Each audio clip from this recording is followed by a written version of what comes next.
Welcome to PW English YouTube channel. I'm Shalini Somashekhar, your botany teacher. I welcome you to this lecture in the UMEED NEET English batch. So in today's class, we're going to be covering one of the most dreaded, most complex, most lengthy chapters in your syllabus, which is molecular basis of inheritance. We're going to cover all of the concepts in one shot. I hope by the end of this session, whatever confusions and doubts you had regarding this chapter will be cleared. So let's get started. I will give you a quick analysis at first, tell you how many questions you can expect from this chapter in the coming NEET exam, NEET 2025. If you see, over the last few years, a lot of questions have been asked from this chapter. It's a very high weighted chapter, and the questions that appear from this chapter are also kind of application based, and unless you've understood the concepts really well, you may not be able to answer it. So pay absolute 100% undivided attention throughout the length of this lecture. All right. Yeah, so as you can see, there have been years where as many as 9 questions have been asked from just one chapter, sometimes 8, sometimes 6, 5, 4. So roughly you can expect around 5 to 6 questions, a minimum of 6 questions from this chapter in the year 2025. So though we study this chapter under botany in PW, questions from this chapter can appear in your botany as well as zoology sections in the NEET exam. All right, so let's get started. Yeah, and this is the syllabus. If you have confusions regarding whether you should refer the old NCERT textbook, new NCERT textbook, either of them will work. After rationalization, nothing has been changed in this chapter. So whichever one you have, that works. Okay. Yeah. So first, the molecular basis of inheritance. What does that mean? If you can recollect, in the previous chapter, Principles of Inheritance and Variation, we did discuss some concepts of genetics. We learnt about what are the rules that govern inheritance, how does inheritance exactly happen. We know that genes or factors, as Mendel called them, are discrete units. They get passed on from one generation to another via the gametes. We know all about that. But if you remember, in the previous chapter, we saw how Mendel did not know what these factors are. He could not provide physical proof for these factors. So eventually, later on, with the chromosomal theory of inheritance, people found out that whatever factors Mendel was talking about, they are nothing but genes that are present on chromosomes. So today we equate the term factors to genes, right? So we know that there's something called genes. Its chemical nature is DNA. This DNA during gamete formation, gets reduced to half, and via the gametes, this DNA carrying our genes gets transferred from one generation to another. So we know about this from the previous chapter itself. So right now, we know that in majority of organisms, DNA itself is the genetic material, right? Except for a couple of viruses. In most organisms, all prokaryotes, all eukaryotes, some viruses, DNA itself is the genetic material. We know that DNA itself gets transferred from one generation to another via the gametes. How exactly does this whole process of transfer of genetic information happens? What exactly happens at the molecular level? We say that DNA controls everything. DNA controls the color of your eyes, how tall you're going to grow, what is the texture of your hair, what is the color of your skin. All of this is controlled by DNA. But if you think about it, DNA rarely ever leaves the nucleus, at least in eukaryotes, right? It's always sitting inside this cozy cabin, the nucleus, and it rarely ever comes outside. Despite sitting inside in a closed chamber, how does it manage to perform all of these functions? How does it control the color of my hair, the color of my eyes, the color of my skin, how tall I'm going to grow? How does it control all of this? What is happening at the molecular level? How is the information present in a gene going to express itself? How does the gene know that my skin color is going to be this? So at the molecular level, what exactly is happening? That's what we're going to focus on in this chapter. It's a wonderful, wonderful chapter. If you understand it, it just blows your mind. So give me undivided attention and I'll make sure that you understand all the concepts, all right? So let's start with understanding the structure of DNA. A little bit about this you've already learned in the chapter Biomolecules. Probably in the zoology section, you've already done that. So you know the structure of DNA. So we'll do like a quick recap. We know that DNA is a polynucleotide. It's a polymer. DNA is short for deoxyribonucleotide. It is a type of nucleic acid. So this DNA is made up of many repeating units. It's a long chain of these repeating units. So we call it a polymer. Okay. So a polymer means, poly means many, right? Many similar units repeating one after another joined by chemical bonds, we call that a polymer. DNA, RNA, your polypeptides, proteins, your polysaccharides like starch, glycogen, cellulose, all of these are polymers. You've learnt about it. You have many similar units repeating one after the other to form a long chain. We call that the polymer. So what is this polymer made up of? Each individual unit over here is called a monomer. Okay, individually each of them is called a monomer. Mono means one. All of them join together to form a long chain, that is your polymer. This monomer here is called deoxyribonucleotide. Many deoxyribonucleotides join one after another with the help of chemical bonds to form a long chain.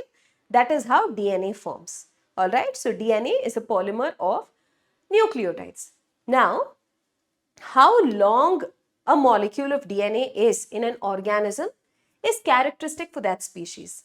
How many ever nucleotides I have, how many ever nucleotide base pairs I have, the same amount or roughly the same amount of DNA every human being, normal human being will have. Okay.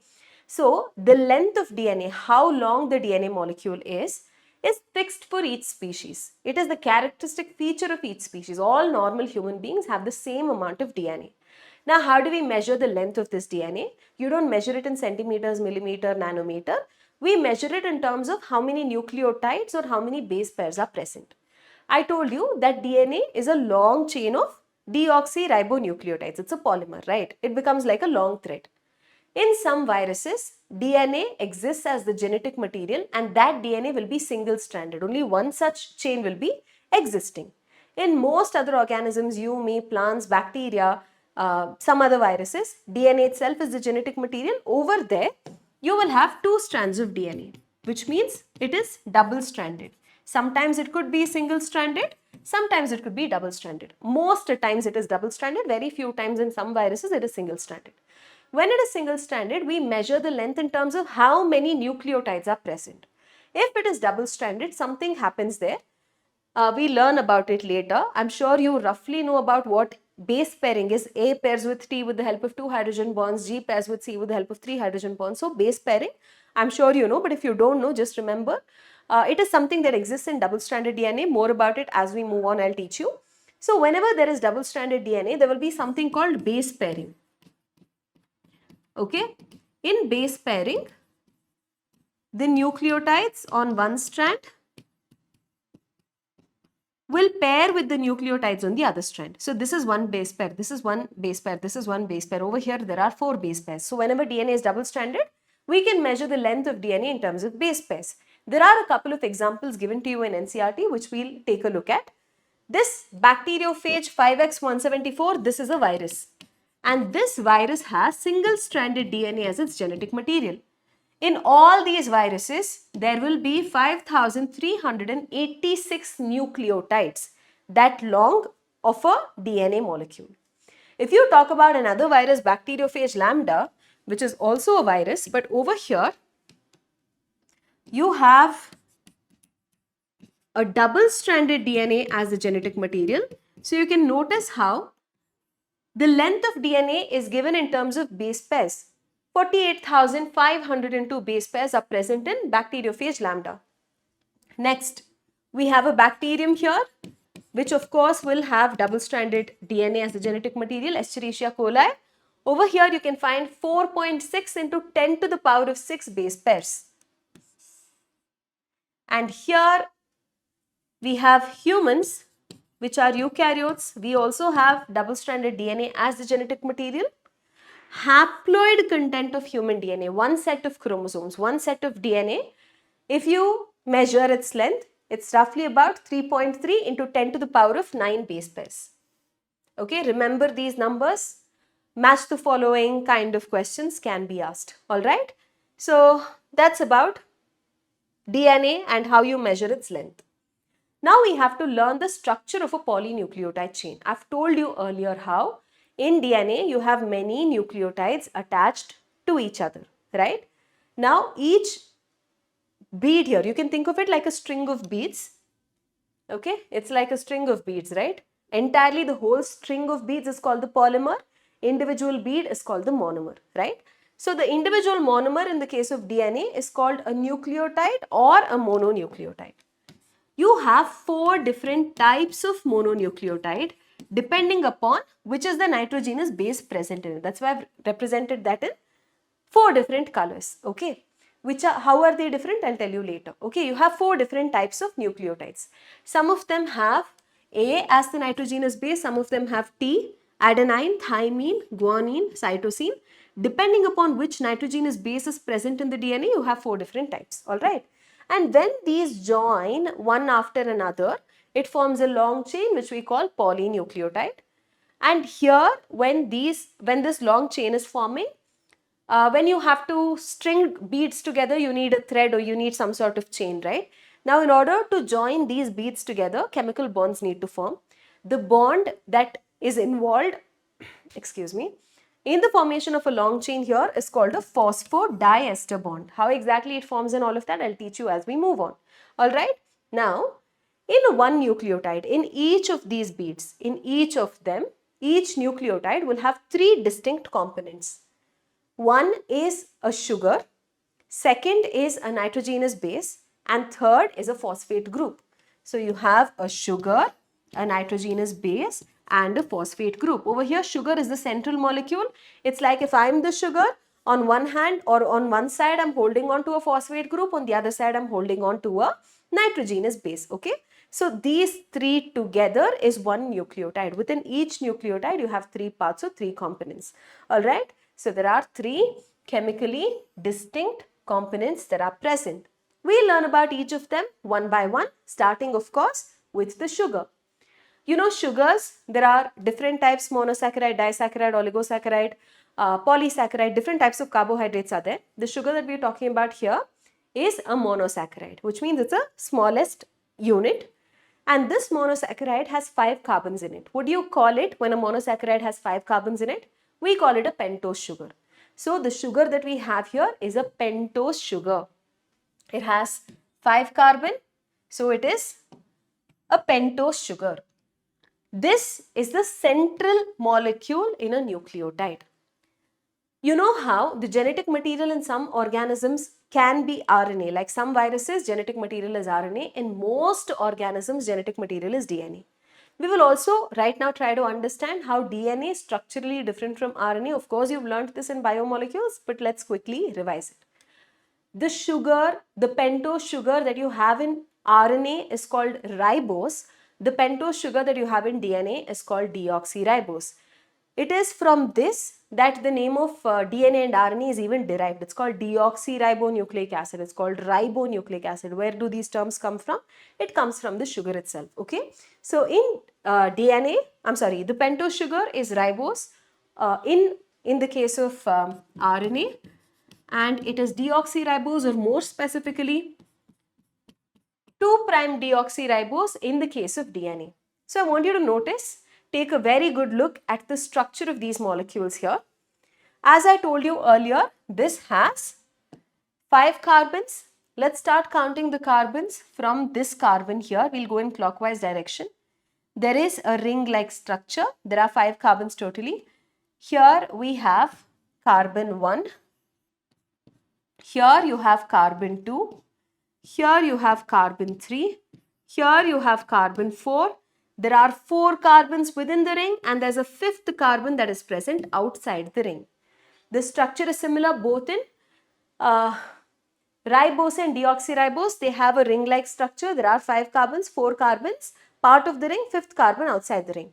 I want you to notice how I have not just numbered it 1, 2, 3, 4, 5, but I put like one small apostrophe or like a dash on each of these numbers. We can call it 1', 2', 3', or 1 dash, 2 dash, 3 dash. There are different ways in which you can refer it, but in NCERT it's referred to as 1', 2', 3'. Alright. Why am I using 1', 2', 3' here? I'll tell you that first. When you talk about a nucleotide, in a nucleotide you have 3 different components. You have a sugar, you have a nitrogenous base, and you have a phosphate group. Sugar also has carbon, nitrogenous base also has carbon in it. Both of them have ring-like structures and both of them have carbons within them. If I say second carbon of the nucleotide, you will get confused about whether I'm talking about the second carbon in the sugar or the second carbon in the nitrogenous base. In order to avoid such confusions, when we number carbons in sugar, we number it as 1 prime, 2 prime, 3 prime and so on. And in the nitrogenous base, it will be 1, 2, 3, 4, 5 to avoid that confusion. That's the only reason why it's called 1 prime, 2 prime, 3 prime. Alright. And remember, we always number it in clockwise direction like this. So there are a total of 5 carbons. Everything in this and this is the same except for this 1 second carbon. I want you to notice this very carefully. Also compare the other carbons. There will be no difference. But if you look at this carbon, in ribose, in the 2 prime carbon, you have a hydroxyl group and a hydrogen. But if you look at DNA or the deoxyribose sugar, you have 2 hydrogen, right? This is the only place there is difference in ribose and deoxyribose. Alright? In ribose, you have a hydroxyl group and a hydrogen attached to the second prime carbon. Over here, you have 2 hydrogens attached to the second prime carbon. Every other carbon, everything else is the same. The reason why it's called deoxy, 2 prime deoxy, is because from here one oxygen is removed. Instead of a hydroxyl OH group, you have just a hydrogen. That's why we call it deoxyribose. So this is the difference between the structure of ribose and deoxyribose. That's all about the pentose sugar. Now let's move on and learn about the nitrogenous bases. Like I already mentioned, nitrogenous bases, all, of course, as the name itself indicates, will have nitrogen. Apart from that, they will have carbon, hydrogen. The carbon that we have in nitrogenous bases is numbered 1, 2, 3, 4, so on. Okay. Nitrogenous bases are of 2 types. The first type is called the purines. The second type is called the pyrimidines.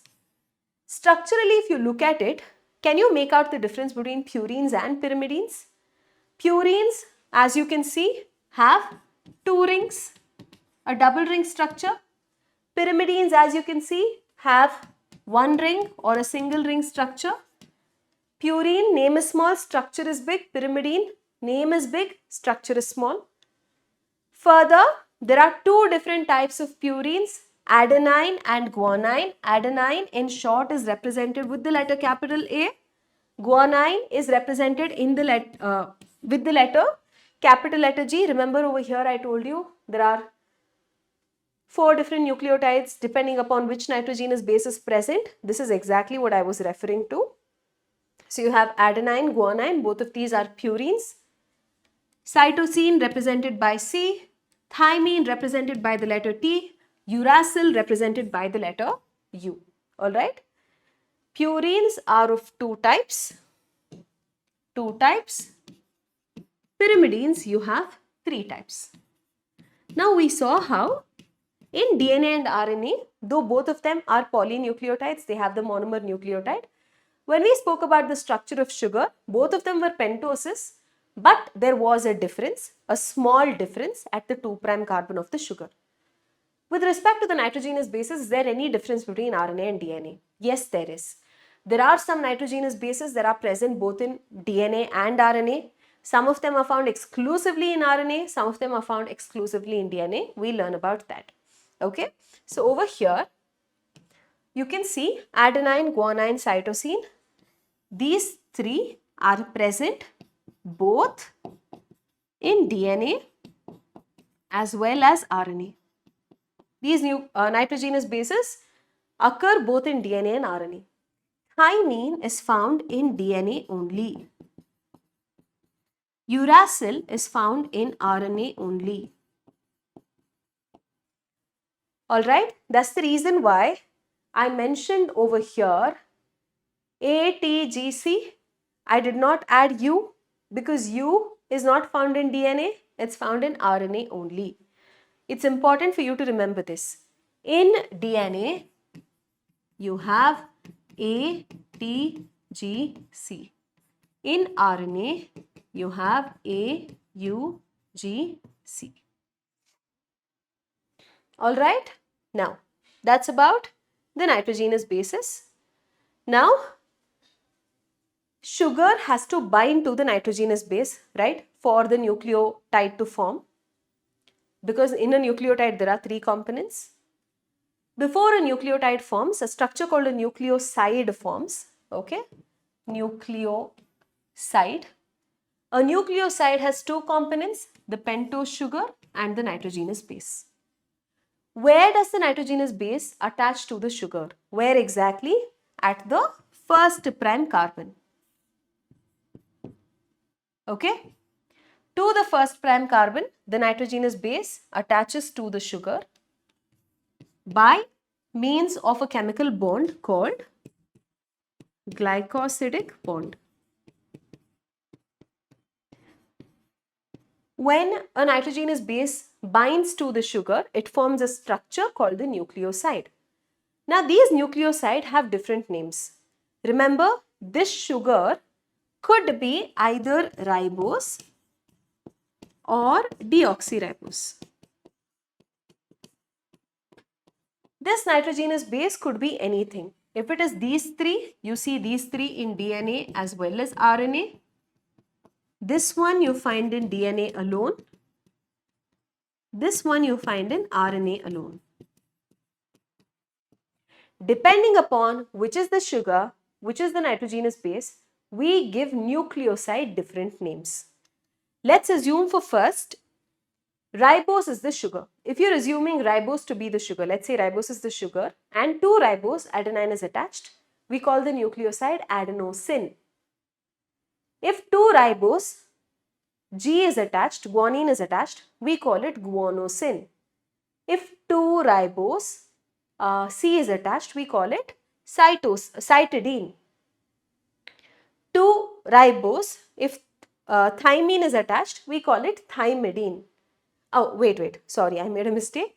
To ribose, thymine cannot be attached because thymine does not exist in RNA.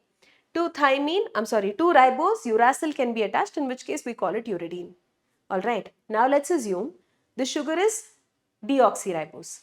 To deoxyribose, adenine is attached, then we call it deoxyadenosine. If C is attached, we call it deoxycytidine, deoxyguanosine, deoxythymidine. That is how we name the nucleosides. Alright, so 2 components we've already discussed. Sugar done, nitrogenous base done. Sugar plus nitrogenous base, we get nucleosides. Here is a slide where you can see the structure of the different nucleosides.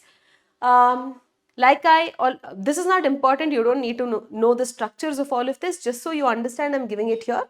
I want you to notice how this is cytidine and this is deoxycytidine.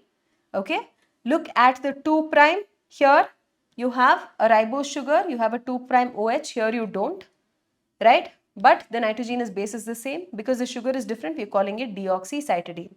I also want you to notice how when the sugar is ribose, as it is in the case of the first row here, you don't have thymine because for RNA there is no thymine, you only have uracil as the nitrogenous base and the nucleoside uridine. When it comes to DNA, as you can see in the lower row, there is no uracil nitrogenous base. You have thymine attached to the first prime carbon, and as a result we get deoxythymidine. U exists only in RNA, T exists only in DNA. That is one thing that you should never forget. Alright. Now let's talk about the third component in a nucleotide. This is the only thing that is common, unchanged in both RNA and DNA. It is phosphate group from the phosphoric acid, PO4 minus. This is the phosphate group. Now, when this phosphate group attaches to your nucleoside, it becomes a nucleotide, right? So, we'll see how it works. Here you have the pentose sugar, which could be ribose or deoxyribose. Nitrogenous base, it could be any of these. Phosphate group is attached to the 5th carbon that is outside the ring. Okay, so over here it is attached by means of a bond that is called phosphoester bond. Now again, depending upon which is the sugar here, which is the nitrogenous base, we have different names for the nucleotides. The presence of this phosphate group makes a nucleotide acidic, okay? So whenever you have a ribose sugar and adenine attached to it, with the phosphate group, we call the nucleotide adenylic acid. If it is C, it is cytidyllic acid. If it is G, it is guanylic acid. If it is U, it is uridylic acid. And if the sugar is deoxyribose and the nitrogenous base is A along with the phosphate, we call it deoxyadenylic acid. Cytidyllic acid, guanylic acid, guanylic acid, and deoxythymidyllic acid. U will not come in the case of DNA. So this whole thing with all of the 1, 2, 3 components together is called a nucleotide. Now a lot of you will have confusions between what is a nitrogenous base, what is a nucleoside, what is a nucleotide. You take a nitrogenous base, to the first prime carbon of the sugar get attached. See, nitrogenous base is adenine. If this adenine gets attached to a sugar at the first prime carbon, this becomes a nucleoside. To this nucleoside at the 5 prime carbon, if a phosphate gets attached, then you call it a nucleotide. Adenine, nitrogenous base, adenine attached to sugar at first prime carbon, nucleoside, adenosine. To this nucleoside at the 5th prime carbon, phosphate group attaches. It becomes the nucleotide adenylic acid. Remove the phosphate from the nucleotide, it becomes the nucleoside. Remove the sugar from the nucleoside, it becomes the nitrogenous base. All right? Yeah. So I hope there is no confusion here. Now, I told you that it's a long chain, right? Many such nucleotides attach to each other. It forms like a long chain. Now, I will show you exactly how that long chain forms. All right. So let's take two nucleotides. I'm going to draw like a very simple structure. We have the pentose sugar here. Doesn't matter, it's ribose, deoxyribose. To the first prime of the pentose sugar, a nitrogenous base is attached. To the 5th prime outside the ring, the phosphate group is attached. I want you all to remember how at the 3 prime there is a free hydroxyl group both in DNA and RNA, both in ribose and deoxyribose. Notice the 3 prime carbon, in both cases there is the hydroxyl group. This is what is involved in the formation of a phosphodiester bond. I'll show you, okay, how exactly the polynucleotide forms. This is my nucleotide number 1. I will have another nucleotide similar. So I will have my phosphate group here, and let's say this is phosphates OH, all right. And here I have a free hydroxyl group in the 3 prime. Here, of course, I will have like a nitrogenous base. This is the second nucleotide. So what basically happens during peptide bond formation is the 3 prime carbons OH group of the first nucleotide interacts with the phosphates hydroxyl group attached to the 5 prime carbon of the sugar.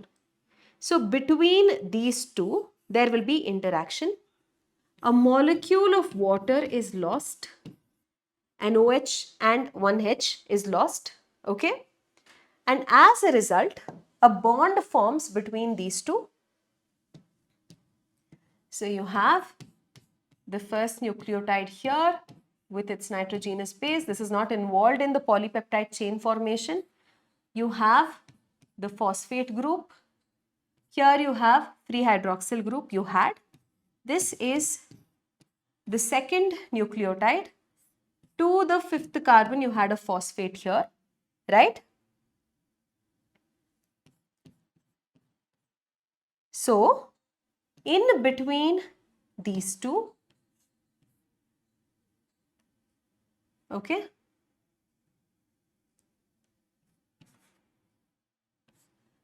bond formation happens, and that is what we refer to as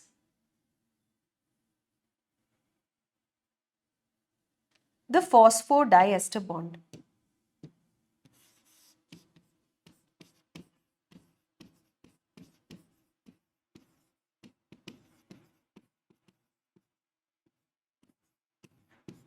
We refer to it as the phosphodiester bond. So what exactly is happening over here?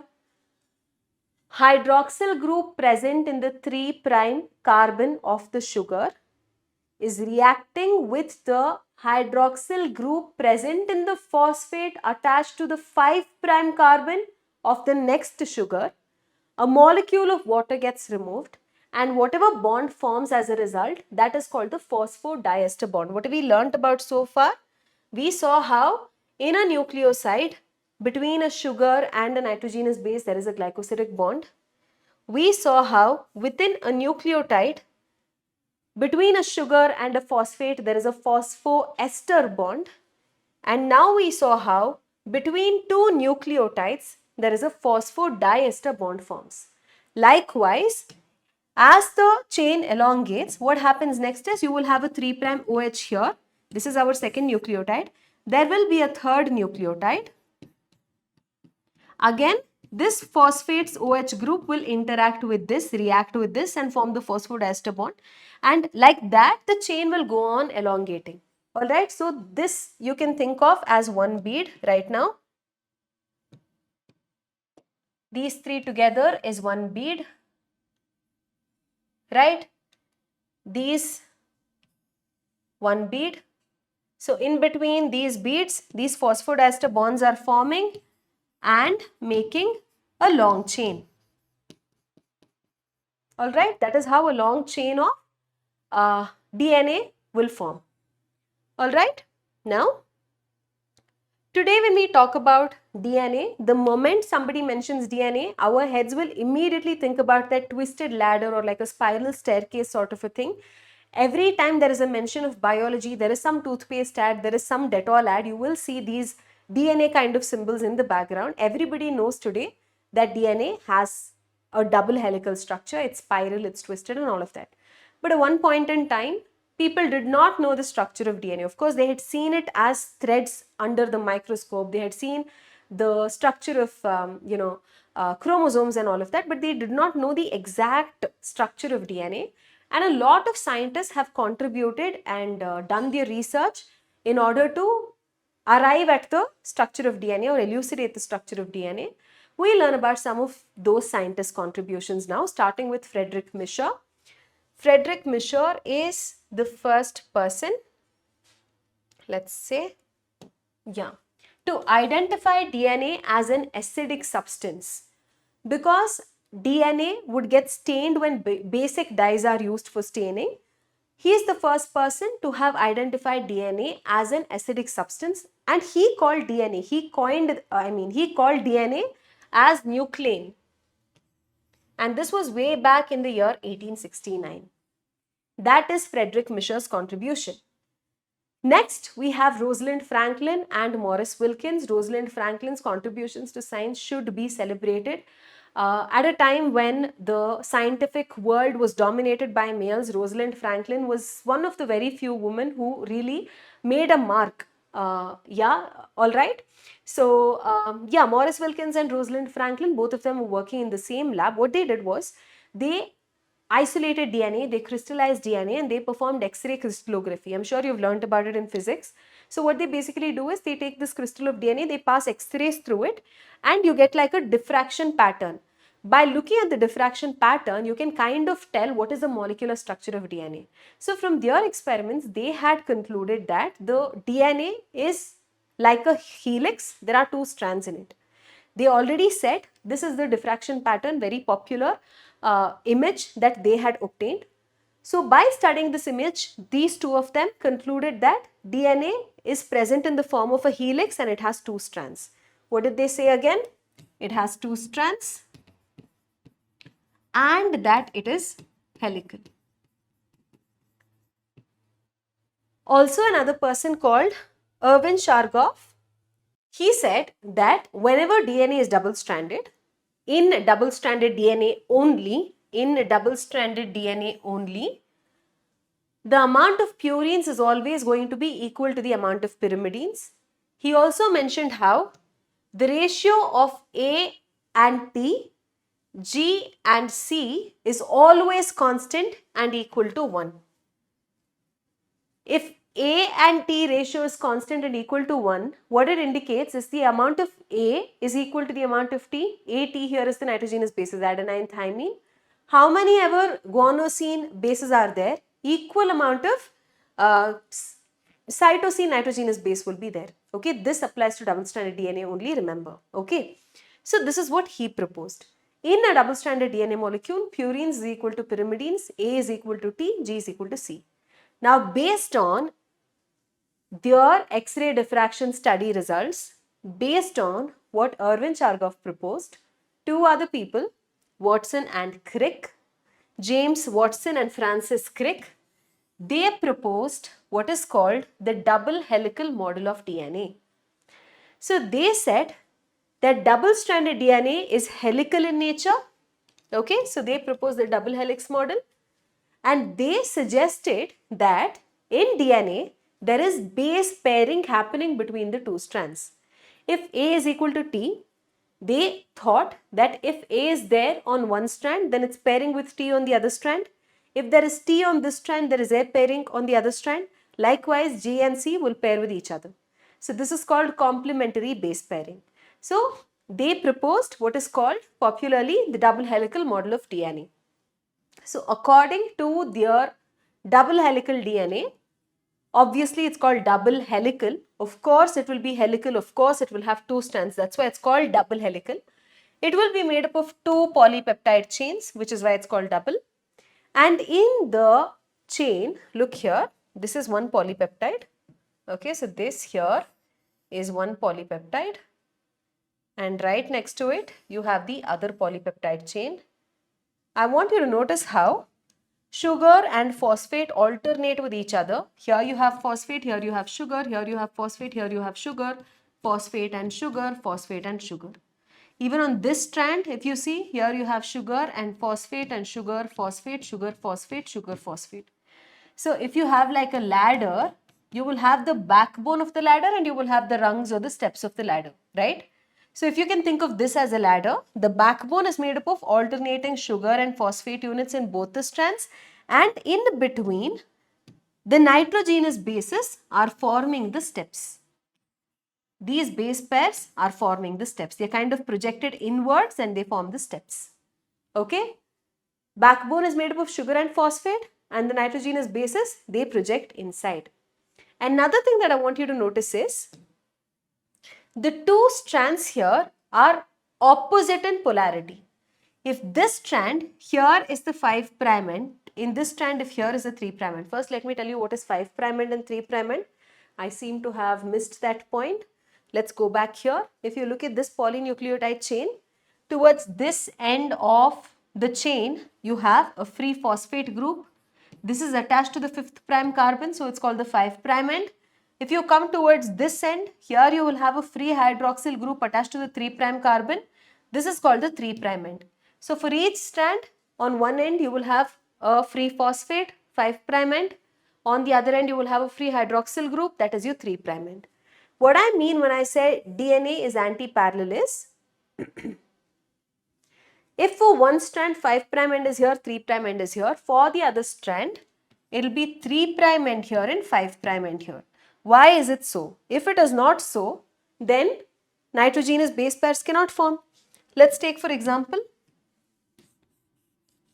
this is one nitrogenous base. Here you have a free phosphate group. This is the 5' end. Right here you have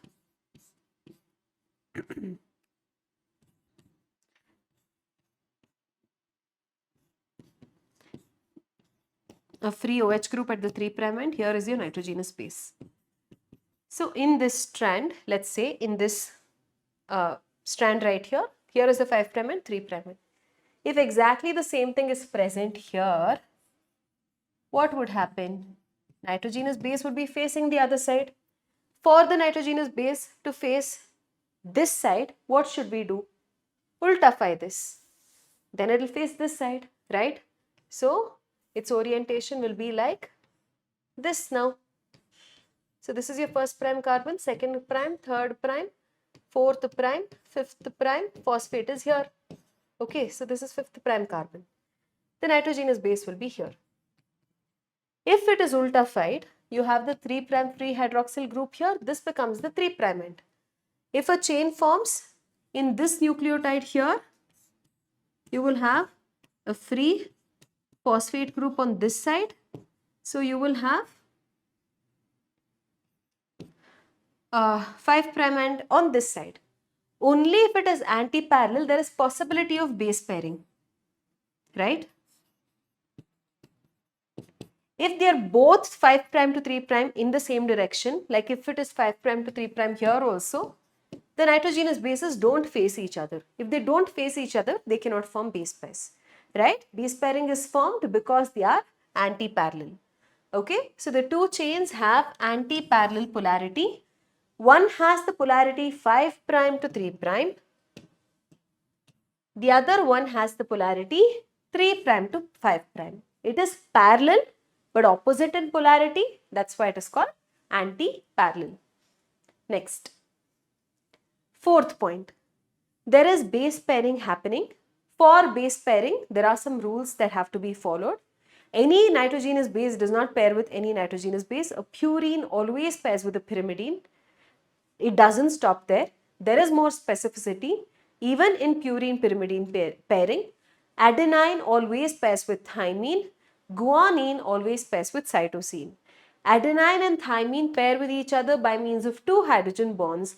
Guanine and cytosine pair with each other by means of 3 hydrogen bonds. Okay. So between A and T, as you can see here, if there is A on one strand, there will be T on the other strand. If there is T on one strand, there will be A on the other strand. Likewise, if you see C on one strand, there will be G on the other strand. If there is G on this strand, there will be C on the other strand. Remember, I told you how adenine and guanine are purines. They have double ring structure, larger in structure. Cytosine and thymine, they are pyrimidines. They have relatively smaller structure. You may have noticed how DNA throughout its length will maintain uniform width. It's not like the double helix will become wide in one place, narrow in one place and become intermediate in another place. It doesn't happen like that. Throughout the length of DNA, this width of 2 nanometers is maintained. It doesn't become wider in one place and narrow in one place. What is the reason for the maintenance of this uniform width 2 nanometer is because a purine is always pairing with a pyrimidine. If there is larger purine on one side, there will be a smaller pyrimidine here. If there is a smaller pyrimidine here, there will be a larger purine here. In two places, in both the strands, imagine if there is purine, then it will become wider. If in two places there is pyrimidine, it will become narrower. But we don't see that happening. That's because of the complementary base pairing where a purine always pairs with a pyrimidine and thereby maintaining uniform width throughout the length of DNA. A and T, 2 hydrogen bonds. G and C, 3 hydrogen bonds. You must remember that. Okay? Yeah. And now, the two chains are coiled in a right-handed fashion. I've been saying that it is twisted, right? It's helical.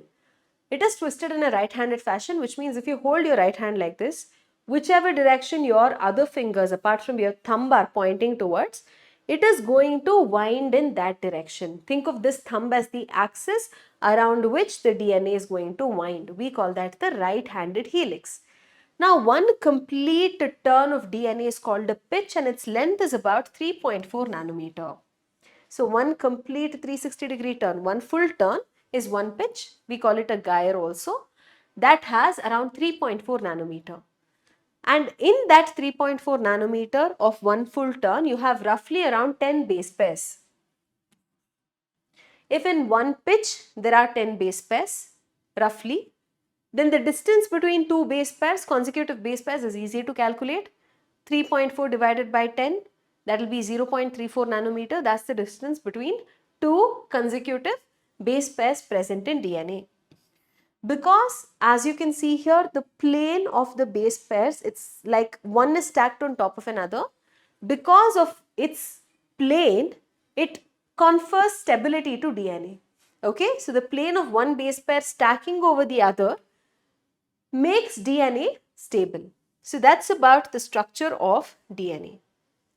Now, DNA, if you take, for example, it's a very long chain, very thin but super long. Apparently, if you take out the DNA from one of our cells, human cells, it can be as long as 2.2 meters. Okay, But our cells are super small. They are measuring in microns. If this DNA has to fit inside that, if it is so long and messy, it's difficult. So what happens is this DNA will become compact. You can think of it like the thread that your mother uses for sewing, right? You would have seen it's very thin. The thread used for sewing, what she uses for, stitching, right? In order to keep it manageable, there will be like a cardboard roll around which this thread will wind. So what's happening over here? If you see this thread, its diameter is very small, it's very thin, but look at its length, it's so long. Same thing with DNA, it's very thin but it's very long. If it has to be fit inside a cell, it has to be made more compact. So what happens is, we take this DNA that is super thin, we don't take the DNA that is super thin will wind around certain proteins, and by winding around proteins, it becomes compact. Okay, so that is called packaging of DNA. DNA in its like double helical form will not be present inside the DNA. It will, interact with certain proteins, wind around them, and then form compact structures. So how exactly that compaction and packaging happens, we'll see. So in prokaryotes, we'll study how it will happen first. In prokaryotes, you do not have like a well-defined nuclear membrane. There is a region called nucleoid where the DNA is present. So over there are certain positively charged proteins present. Around these positively charged proteins, DNA, which has a negative charge because of the phosphate group, it will wind around and it will form like loops, and it's present inside the cell in a region called the nucleoid. If you can think of this as a bacterial cell, this DNA will associate with some proteins and it will form some loops and it will be present in one region that is called the nucleoid. That is the story of our prokaryotes.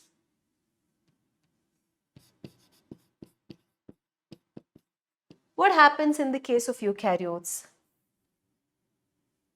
In eukaryotes, first initial phase of compaction happens with the help of proteins called histones. Okay, histones are positively charged proteins that are basic in nature. We know that DNA is negatively charged, DNA is acidic. That's why we call it deoxyribonucleic acid, right? So you have negatively charged acidic DNA that winds around positively charged basic proteins that are called histones. Proteins are basically polypeptides, right? You have many amino acids that join to each other by means of peptide bond to form a polypeptide chain. That is how proteins are formed. Now, how does a protein get a positive charge or a negative charge? What do you have in amino acids? In amino acids, you have a carbon, you have an amine group, you have a carboxylic acid group, you have one hydrogen, and then you have an R group. Between two different amino acids, all these things will be the same. All of this will be the same in all amino acids. What changes is this side chain or R group. In an amino acid, you have in a protein, you have different amino acids. 20 different amino acids in different sequences will form a protein. Some of these amino acids have this R group, positively charged or basic, or they could be negatively charged acidic, or they could be neutral. Now, all these types of amino acids are involved in the formation of histone proteins. They have high concentration of two amino acids called arginine and lysine. Of course, other amino acids will be present. More high quantity of these two amino acids. And these two amino acids carry a positive charge in their side chain. They carry a positive charge in their side chain. Their number is more in these proteins. Probably, let's say, if there is one arginine here, there is lysine here, there's probably cysteine here, again there is another lysine, again there is arginine, again there is probably methionine. You have other amino acids, but the concentration of arginine and lysine is so much that these amino acids, because of having like a positively charged side chain, gives the histone proteins a net positive charge. Alright, so the histone proteins are positively charged and basic in nature. You have 5 different types of histones. We have H1, H2A, H2B, H3, H4. 5 different types. Of these 5 types, these 4 histones in multiples of 2, 2H2A, 2H2B, 2H3, 2H4 will form what is called an octamer. Octa means 8. If 4 of these in multiples of 2 form a structure, you'll have 8 proteins, right? 2 of this, 2 of this, 2 of this, 2 of this, you'll have 8 proteins. All of them come together to form a structure called the octamer. Okay, so it'll be like this. You have H2A, H2A, H2B, H2B, H3, H3, H4 and H4 behind it. This is called the octamer. Histone octamer. Since it is made up of histones, of course it will have a net positive charge. This is called the core, okay? Histone octamer core. Around this histone octamer, the negatively charged DNA, which over here is represented by this right here, will coil around. Around 200 base pairs of DNA will coil around the histone octamer. And once this DNA coils around this histone octamer, the other histone which was not involved in the formation of octamer, that will seal it. This is the H1 histone. It will come and seal it. This continues to happen. So you have this histone octamer, which I will represent in yellow color. You have many histone octamers. I'll represent in green color our DNA. So it goes around it, goes around it, goes around it like that. Okay. And as it is winding, histone 1 will come and seal it. So as this proceeds, some amount of compaction has happened. The structure which forms as a result is called a nucleosome. It is called the chromatin. This one structure, each of these is a nucleosome. This structure which looks like a string of beads is the chromatin. If you look at the chromatin under the microscope, it appears like beads attached to a string. Okay. So that's about the first level of packaging. Of course, just this much will not help. Additionally, many other proteins are also involved in further compacting the DNA, and they are called NHC proteins, which is short for non-histone. They are not histone, other proteins, non-histone chromosomal proteins.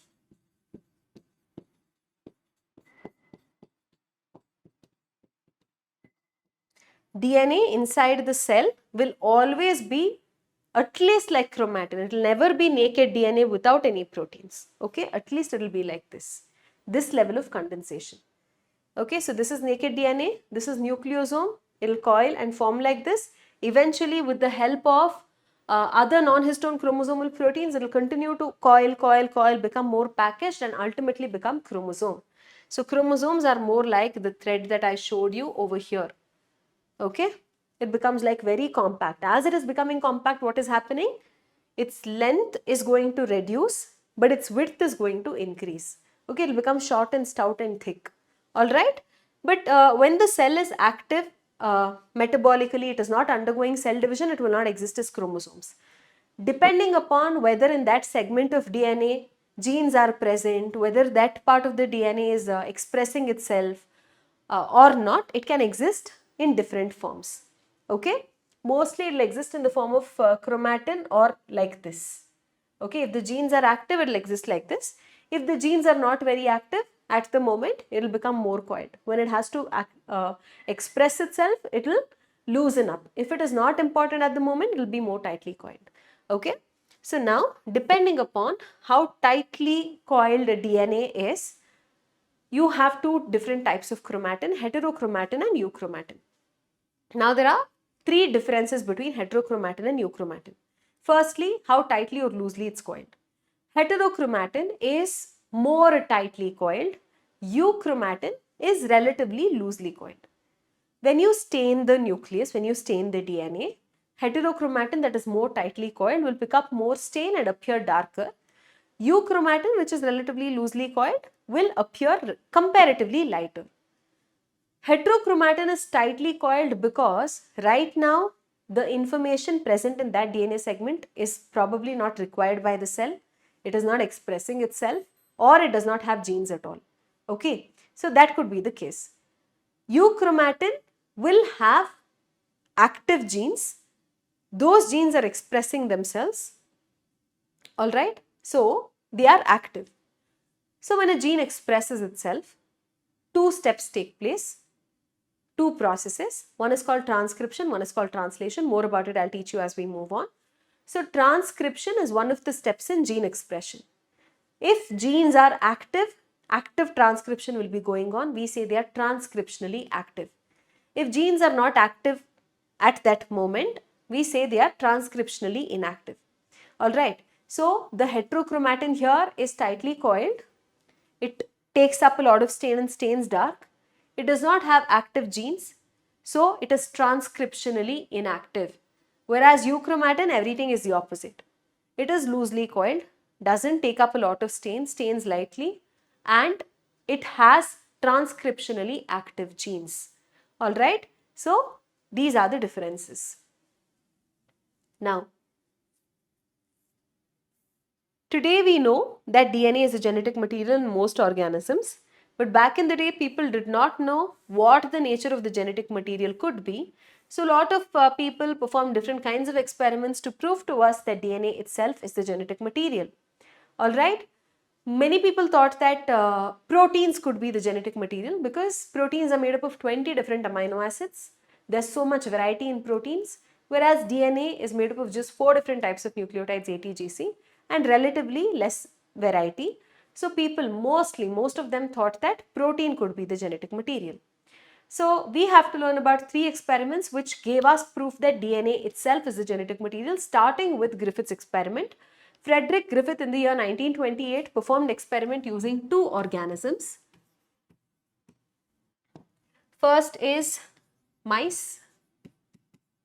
Second is a bacterium. The name of the bacterium is Streptococcus pneumoniae. It causes pneumonia-like disease in mice. This Streptococcus pneumoniae existed in 2 strains, just like we have breeds for dogs, like all of them are the same species, but you have a pug, Labrador, and different kinds of breeds in dogs, just like you have different varieties in plants. Like in rice you have basmati and so many different varieties. In mango you have so many different varieties. They're the same species but different varieties. Similar to that, you have strains in bacteria. One strain is called the R strain. The other strain is called the S strain. Why are we calling it R strain or the S strain? When you grow bacteria in the lab, we grow it on Petri plates, like the culture plate where you have nutrient medium. On this, bacteria is growing. The R strain bacteria appeared rough on colonies. S-shaped bacteria colonies appeared smooth. The reason why R strain appeared rough is because outside the cell wall there is no glycocalyx, no capsule present. In smooth strain bacteria, it had a smooth appearance because the capsule was present outside it. Okay, that's why it's called R strain and S strain. R here stands for rough colonies. S here stands for smooth colonies. Why are the colonies appearing rough here? Because there is no capsule present around the cell wall, non-encapsulated. Here capsule is present, so it is appearing smooth. Another difference is R strain bacteria could not cause pneumonia. S strain bacteria could cause pneumonia. The ability of a organism to cause disease is called virulence. If an organism can cause disease, we say it's virulent or virulent. If it cannot cause disease, we call it non-virulent. So this R strain did not have the ability to cause pneumonia, so it was non-virulent. S strain bacteria caused pneumonia, killed mice, so it is called virulent. These are the differences between the R strain and S strain bacteria. Now what he basically did in his experiment is, he takes R strain bacteria. It is a series of steps that he does. What he first does is, he will take R strain bacteria, he will inject the R strain bacteria into mice. We know that R strain bacteria does not have the ability to cause disease. Mice does not develop pneumonia. They are happily playing around, eating, and they are surviving. When R strain was injected, mice survived. Next, what he does is, he takes the S strain bacteria. We know that S strain bacteria has the ability to cause pneumonia in mice. Obviously, when you inject a pathogen in the mice are going to develop pneumonia. Of course, if there's no treatment, they're going to die, right? So they develop pneumonia, and the mice that were injected with S strain bacteria, they died. Alright. So S strain bacteria, mice, when they're injected, they died. What he did next was, he takes the S strain bacteria, he heats them to a point that the bacteria have died. Okay. So he kills them by heating them. That is called heat killed bacteria. This he does for what? For S strain. So he heat kills the S strain bacteria and he introduces the heat killed S strain bacteria, injects that into the mice. Of course, if the pathogen is dead, how can it cause the disease? There's no way it can cause the disease, right? So the mice will not develop pneumonia. They will survive. Okay, so they have survived. Independently, if you see, R strain that is alive, live R strain cannot cause disease. Heat killed S strain cannot cause disease. So what he does next is, he will mix the two. Live R strain cannot cause disease, heat killed S strain cannot cause disease. He mixes both of these and injects them into the mice.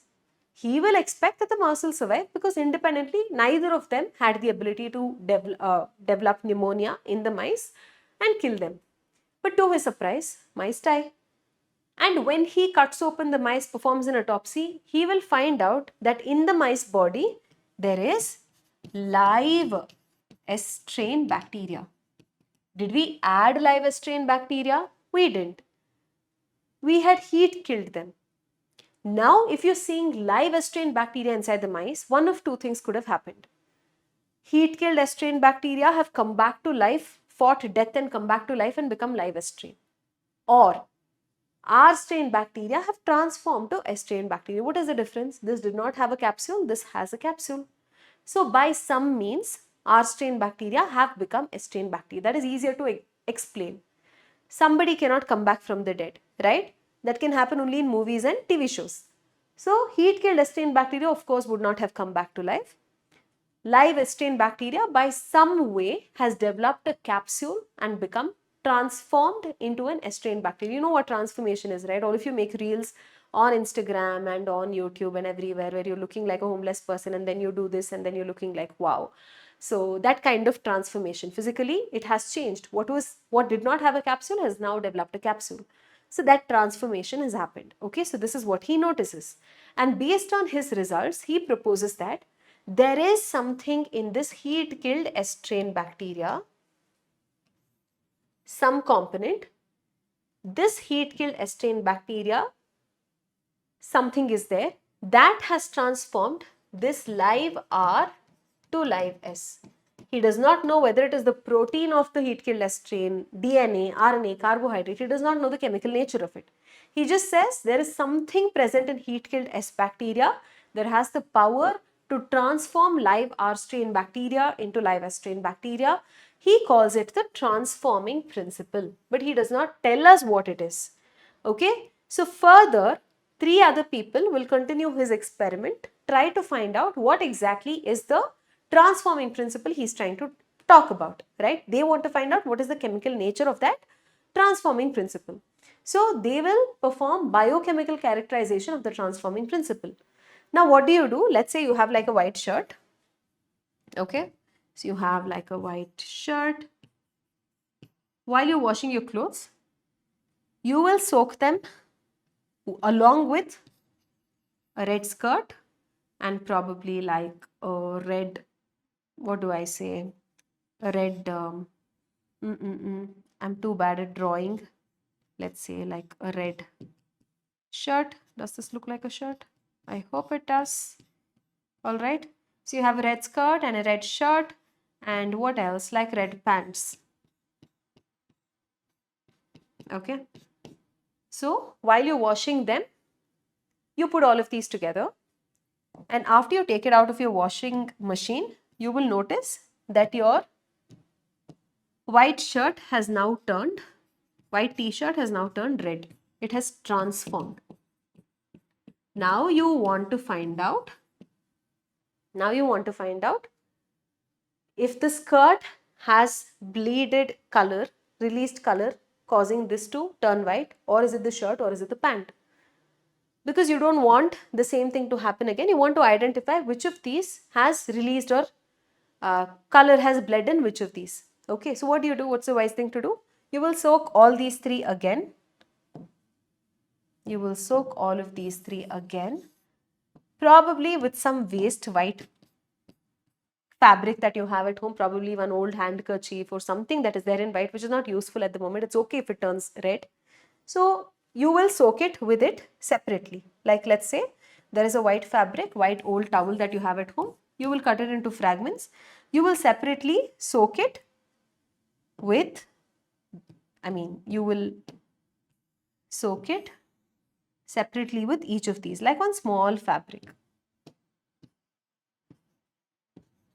Once you do this exercise, you will leave it for some time. You will notice in the end that in this bucket or anywhere where you'd soaked the red shirt with the white fabric, only here it had become red. Now that confirms, like when you put it in the washer the first time, probably this red shirt only would have, released color and turned your white t-shirt into a red t-shirt. Okay. So this is something very similar these people also do. If you want to find out if it is the heat-killed bacteria's carbohydrate, RNA, protein or DNA, which one is exactly causing transformation, you have to separate them out, you have to isolate them. So they take the heat-killed S-strain bacteria, here no mice is involved, they take the heat-killed S-strain bacteria, they will separate out its components separately. There's a sugar, there's a RNA, DNA, proteins. Of course, nobody thought lipids would be the genetic material. So they did not isolate that, separate that out. So you have sugar, you have RNA, you have DNA, and you have proteins. Separate components of heat-killed S-strain bacteria. With this, they will incubate live R-strain bacteria. So inside this test tube, you have live R-strain bacteria. Inside each of these test tubes, you have R-strain bacteria. So now they will check after some time if in these test tubes live S-strain bacteria is obtained. If live S-strain bacteria is obtained, then we can say transformation has occurred, right? What they will notice is, of course it's not surprising, what they will notice is in the test tube that had only sugars, only RNA, only proteins, transformation did not take place. In the test tube that had DNA separated out, transformation would have taken place, and in that test tube they will find S-strain bacteria formed. This kind of gives a conclusion that DNA itself is the genetic material. Another thing that they did was, they took the heat-killed S-strain bacteria, they removed the lipids and carbohydrates from it. To this, they added in separate test tubes. In one test tube, they added a protein digesting enzyme called protease. To the other test tube, they added RNA digesting enzyme called RNase. To the third test tube, they added DNA digesting enzyme called DNase. So what basically proteinase does to this test tube is, whatever proteins are there, that will get broken down. Whatever RNA is there, that will get broken down. Whatever DNA is there, that will get broken down. Now to these, they again added R-strain bacteria. Here proteins are broken down, still transformation happened. Here RNA is broken down, still transformation happened. Where DNA was broken down, transformation did not happen. that shows that DNA is essential for transformation. Here proteins were broken down, but DNA was intact. Here RNA was broken down, DNA was intact. Wherever DNA was intact, transformation has happened. Where DNA is broken down, transformation hasn't occurred. This again shows that DNA is the genetic material. This itself gave enough proof for DNA to be the genetic material. But then scientists thought that while isolating different components of DNA, they may have isolated DNA along with the histone proteins, and it is probably the proteins associated with DNA, the histone proteins or some other protein associated with DNA, that is causing transformation, and people were not ready to believe that DNA is genetic material. Further again, two people, Hershey and Chase, Alfred Hershey and Martha Chase. Martha Chase is a woman. They performed an experiment which is called the Hershey and Chase experiment. Over here they used two organisms. There is one virus used, that is called T2 bacteriophage. Okay, this causes disease in a bacterium called E. coli. So they use that bacterium also. Okay, so what they first did was,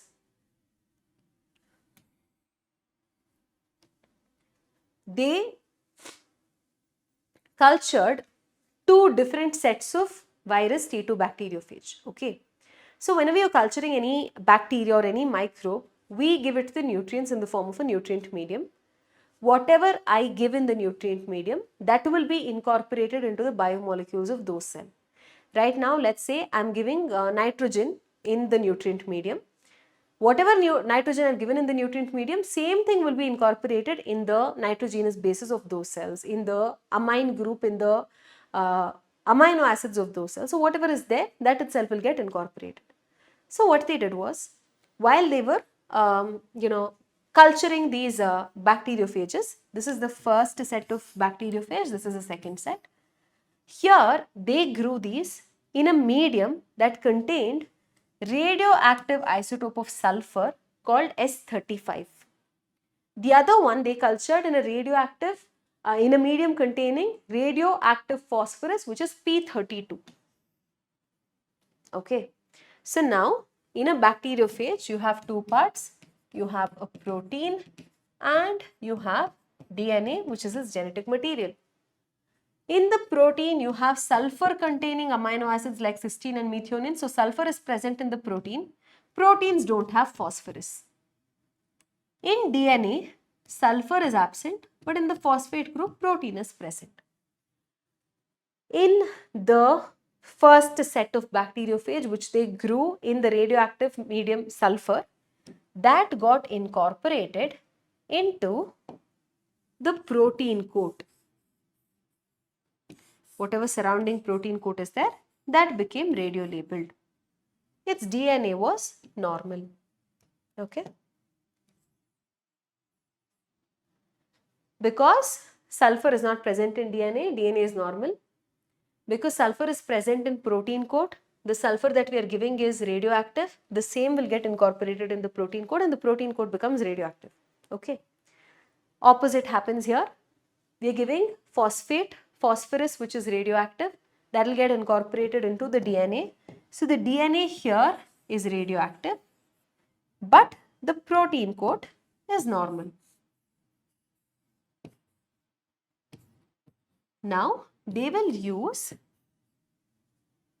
these two sets of bacteriophages to infect E. coli bacteria that are normal. They themselves do not show any radioactivity. They are normal. Okay. So in the first step, they will infect these bacteria with the bacteriophages. Here I am explaining with the help of a diagram, but it's not like you can see under a microscope now a bacteriophage went and sat on a bacterium. It's injecting its DNA. All that we cannot see. They just infected it. Okay. At that time, they still don't know what is going inside the bacterial cell, whether it is protein or DNA. They have no idea about it. They are performing this experiment only to find out what enters the bacterial cell. Whatever enters the bacterial cell, of course, should be the genetic material, right? So first they will infect. The first step is infection, infecting bacteria E. coli with these two sets of bacteriophages. After that, what they will do is they will use a blender, like a mixer, they will use a blender. So we know one component has gone inside the cell, one component has stayed away. Whatever component has stayed away, that will be removed when you blend it. What you will do next is centrifugation, ultracentrifugation, where you take this mixture in one test tube, you take this in one test tube, keep the two test tubes in an instrument called the centrifuge, and you will spin it at extremely high speeds, as much as 50,000, 75,000, 1 lakh rotations per minute. So at very high speeds, what happens when you spin something at a very high speed? Because of the centrifugal force, whatever particles are denser will settle at the bottom, whatever is not so dense will settle at, will remain on top. So if you take like one test tube, let's say, what do we have here?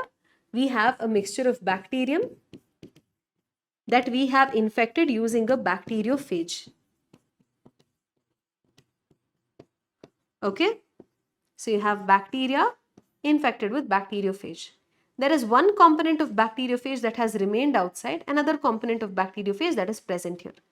If you compare the density of these two, this and this, obviously this bacteria along with the genetic material of the virus, which we don't yet know if it's a protein or DNA, this obviously is denser, it is heavier, it will form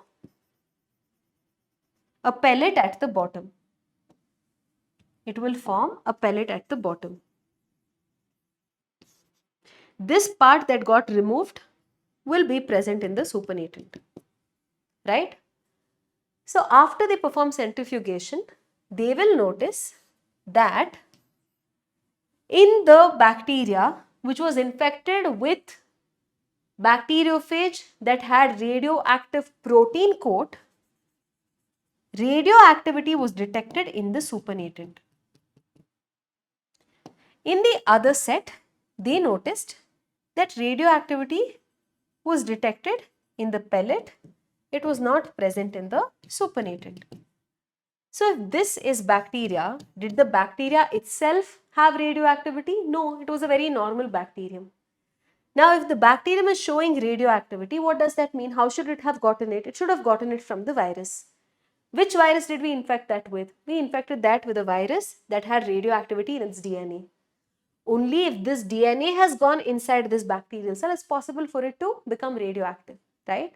So this kind of gave us a conclusion, an unequivocal proof, as NCERT likes to call it, that DNA is the genetic material. All right? Yeah.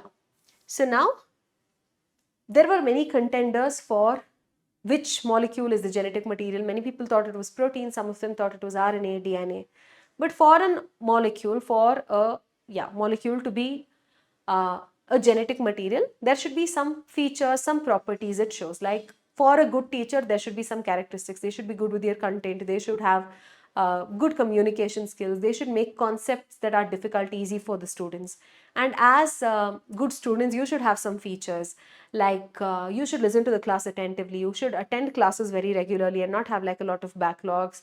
Complete the homework that is assigned on time. Have less distractions. These are features of a good student. Like that, for a molecule to be a genetic material, there are certain features it should have. Firstly, it should be able to make a copy of itself. It should be able to replicate itself. We learned, right? Characters get passed on through the genetic material. If I have to pass on the characters to my next generation, let's say one cell is dividing and there also genetic information has to pass, or let's say I'm giving birth to a child, I have to pass my characters to my child. I cannot give whatever characters I have as it is, such that I will, like if I have only one copy of it, if I give whatever I have, I pass it on, I will not have it anymore, right? For genetic information to be transferred, replication is important, making a copy is important. Before I transfer characters to my child, I should make sure that I have a copy myself so that my functioning happens properly and I pass on that extra copy, the additional copy, to my son, okay? So genetic material should know to make a copy of itself. It should know to replicate. Making a copy is called replication. It should have the ability to replicate. Proteins can't replicate themselves, whereas RNA and DNA both have the ability to make replicas. So, replication, it is possible for both RNA and DNA. We say that genetic material is so important, it controls pretty much everything about us, how our cells function, how we look, how we act, not act maybe, how our cells function and all of that. So it has very, very important information. It shouldn't be changing every time.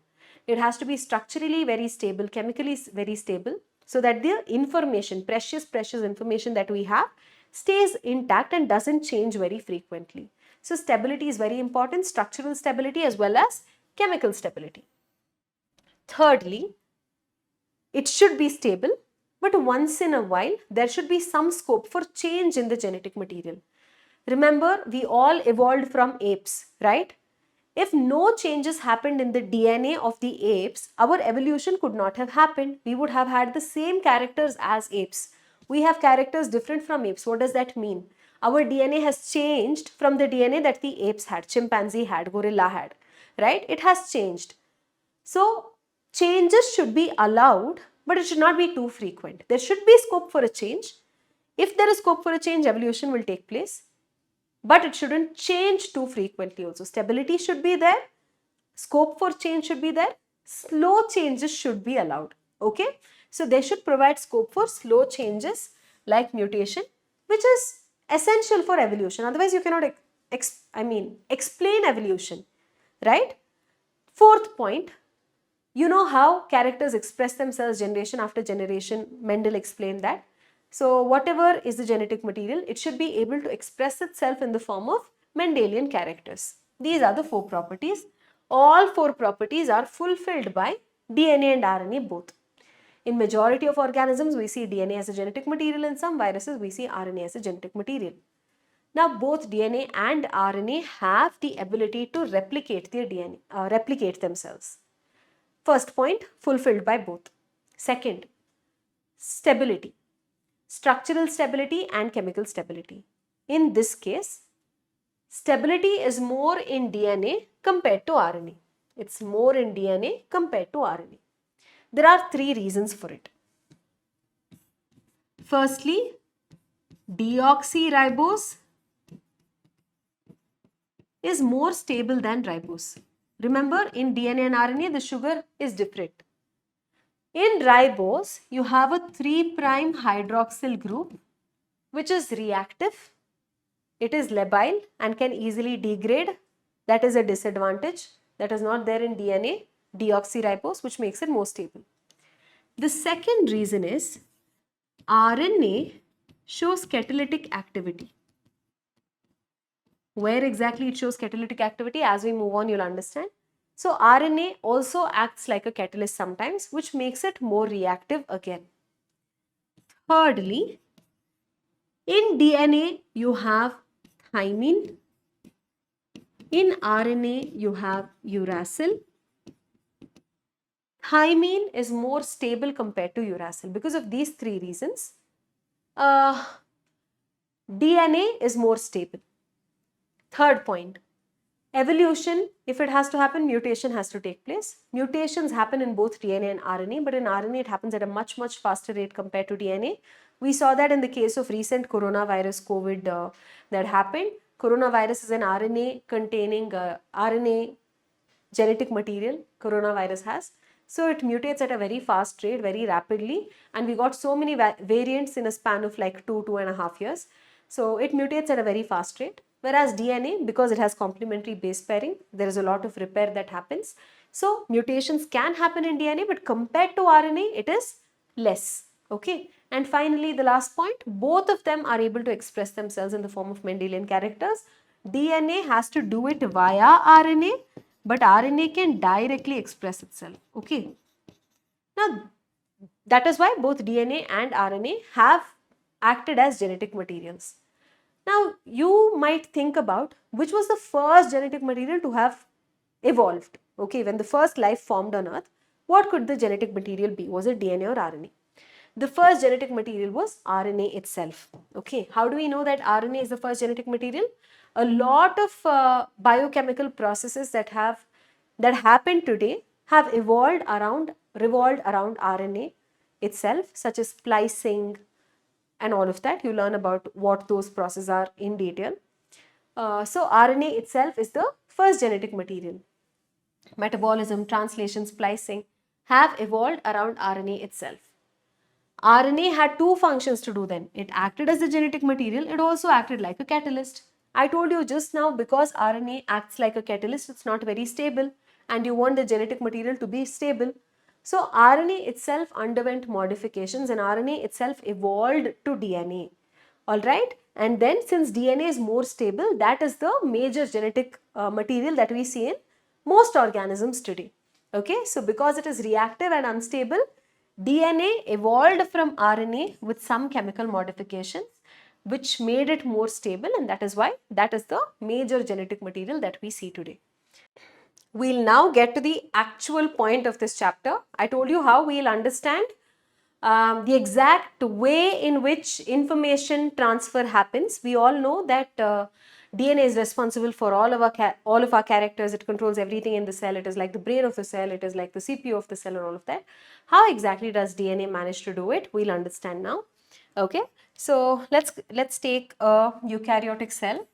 For example, let's take one of our cells, human cell, which is a eukaryotic cell.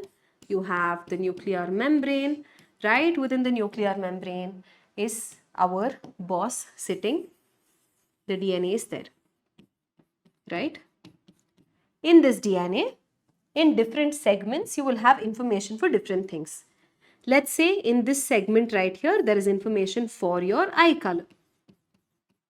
Okay, and in this segment you have information for hair color, and over here there is information for an enzyme that is required for synthesis of ATP synthesis. For that information is present, let's assume. Okay, now does the DNA ever come out of the nucleus? Unless it is undergoing cell division, it will never step out of the nuclear membrane, because it's very important, essential, precious information is present. It should not undergo any changes. It has to be stably protected. That's why we have the nuclear membrane, right? So what happens is, this DNA is like the boss. It's like the principal in your school who manages things that need to take place with the help of other people. Like the one principal in your school does not take all classes for all subjects in all your grades, like 1st grade to 10th grade. Teaching all the subjects is not done by the principal, right? She has staff for it. She has specifically biology teachers that teach biology, probably math teachers that teach math. They have lab assistants that can help you with your experiments. They have housekeeping staff. So this one person controls everything with the help of other people. That's what DNA does too. DNA itself will not do anything.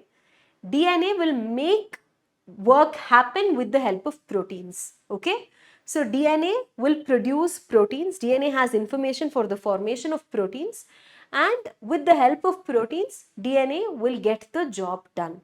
So all the teachers and the housekeeping staff, they are the proteins. Now DNA is made up of nucleotides, right? This is our DNA.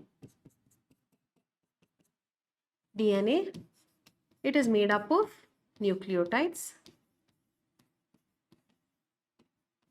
It's not getting outside the nucleus. Within the cell, there are, let me use white color, say ribosomes. If DNA has to synthesize proteins, it has to happen through the ribosomes. But the DNA doesn't get out. Proteins have to be synthesized. There has to be something that copies this information and takes it to the ribosome, right? A type of RNA does that job. So whatever information is there in DNA, that is copied onto a strand of RNA, which is also made up of nucleotides. Now this RNA that copies the information, maybe I should use a different color. Let me check.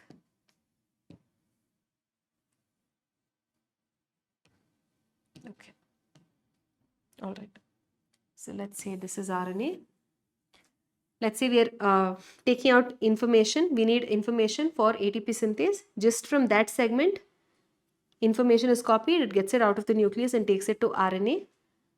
Takes it to the ribosome. The ribosome reads the message and synthesizes the proteins.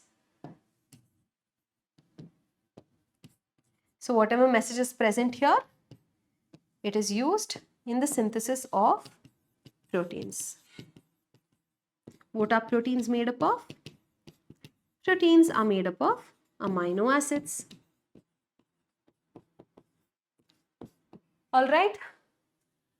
So, the process by which information in DNA is copied to a strand of RNA, that process is called transcription. Remember, I told you transcriptionally active, transcriptionally inactive. The first step in the process of expression of a gene is called transcription.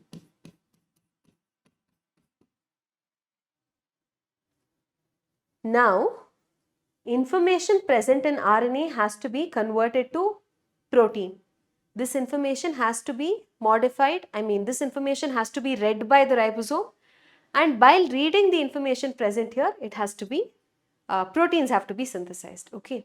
Now I want you to notice here, RNA is speaking nucleotide language, proteins are speaking amino acid language. You're talking two entirely different languages. Here it was easy. Copying information is easy. This is also nucleotide, this is also nucleotide. Both of them know complementary base pairing. So it's easy to copy DNA from RNA.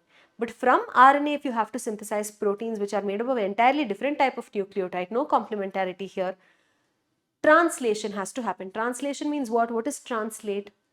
Example, there's a Chinese person who wants to communicate with a Kannadiga like me. I understand Kannada, that person doesn't understand Kannada. He speaks Chinese, I don't speak Chinese. We need a person, a translator who knows both Kannada and Chinese very well. So he listens to the person who's speaking Chinese, translates that to Kannada and tells me in Kannada. Whatever I speak, he will translate that to Chinese and tell him in Chinese. So translator is required, right? That process is called translation. So here something very similar happens. A translator molecule also comes later, we'll study about it, and translation of message will take place. Okay, so this process is called translation. So if a gene has to express itself, two processes need to happen. One is transcription, one is translation. This is called the central dogma of molecular biology. Whenever a gene has to express itself, it unidirectionally expresses itself from DNA to RNA, RNA to protein. Protein cannot form RNA. Protein cannot form DNA. DNA cannot directly form protein. So it has to happen through these two steps unidirectionally only. But there is one exception. Okay? There is one exception. In RNA viruses, viruses containing RNA as the genome, over there, ulta can happen, reverse can happen. They contain RNA genome, they will infect a host that has DNA as the genetic material, and only in such viruses, RNA can get converted, or from RNA you can obtain DNA, and that process is called reverse transcription. That doesn't happen in eukaryotes or prokaryotes, it happens only in RNA containing viruses. But otherwise, everywhere else, this is the crux of molecular biology. DNA to RNA is transcription, RNA to protein is translation. DNA making a copy of itself is called replication. Replica means you know what, right? You look like your mother's replica. If somebody says, it means that you're like exactly like your mother. So replication is making the exact copy. Alright? So we have to learn right now, firstly about replication, then transcription, then translation. All of these processes, how exactly it happens, we have to learn in absolute detail. And this central dogma of molecular biology was proposed by the same Francis Crick, who was involved in the double helical model of DNA, elucidating the structure of double helical model of DNA. Alright, now we'll start with replication. Different people propose different models for how replication happens. Some people said that replication will happen conservatively, some people said semi-conservatively, some people said dispersive replication. We'll understand what these three types are. Conservative means conserving, right? Preserving or conserving, right? So according to conservative mode, look here, this is the parent DNA molecule. Right now we are talking about replication where DNA is making an extra copy of itself. Okay, so here you have two strands of DNA, both are blue in color. So what they said was, when this DNA makes an extra copy, both of these parental strands are going to remain as it is, and two brand new strands are going to form. Both of these go to one daughter cell, the new strands go to the other daughter cell. That is one conservative. Semi-conservative means half conserve. One of these strands go to one daughter cell, the other goes to the other daughter cell, and both of them, one of them will go to the one DNA molecule, the other one will go to the other daughter DNA molecule, and both of them will synthesize one brand new strand each. Okay, that is semi-conservative. Dispersive means it happens at random. In both the strands of both the DNA molecules, you will have a mixture of old and new strands. Messelson and Stahl, two people, performed their experiment and proved that replication happens semi-conservatively. What exactly did they do in their experiment? We'll understand that. They performed their experiment using the bacterium E. coli. This E. coli undergoes cell division every 20 minutes.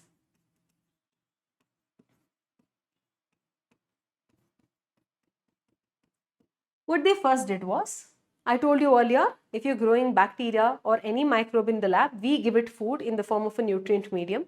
Whatever molecules you've put in the nutrient medium, whatever chemicals you've given, the same they will take up into the cell, the same thing they will incorporate in their biomolecules. So when they grew this in a nutrient medium, firstly, in the medium, there was N15. Ammonium chloride had N15. This is a heavy isotope of nitrogen. It's not radioactive, it is a heavy isotope of nitrogen. So whatever nitrogen is provided to them, they will utilize the same. They will take the same thing from the medium, they will incorporate that into the nitrogenous bases, into the amine group and all of that. Right now we worried about DNA, so we'll talk about nitrogenous bases. So the same heavier isotope of nitrogen is incorporated into the nitrogenous bases of DNA. They allow the bacteria to grow here in this same heavy isotope of nitrogen containing media for several generations, up until the point they are sure that all of the bacteria growing in that culture have both the strands of DNA that have heavier isotope of nitrogen. Once they confirm that, what they will do is, they will pass this to another medium containing normal nitrogen, N14, not heavy isotope, normal nitrogen. What we already know is that these bacteria divide once in 20 minutes. After they pass it to the new medium, after every 20 minutes, they will perform ultracentrifugation, alright? Because earlier when we performed Hershey and Chase experiment, we used isotopes. You could detect those isotopes because they had radioactivity. Here these are not radioactive, there is only change in the density. One has N15, one has N14. N15 will be more dense, N14 will be less dense. So what they will do here is, when they are growing it in this medium, which had heavier isotope of nitrogen, when they add it in the centrifugation tube, okay, so this whole process of centrifugation is called cesium chloride density gradient centrifugation.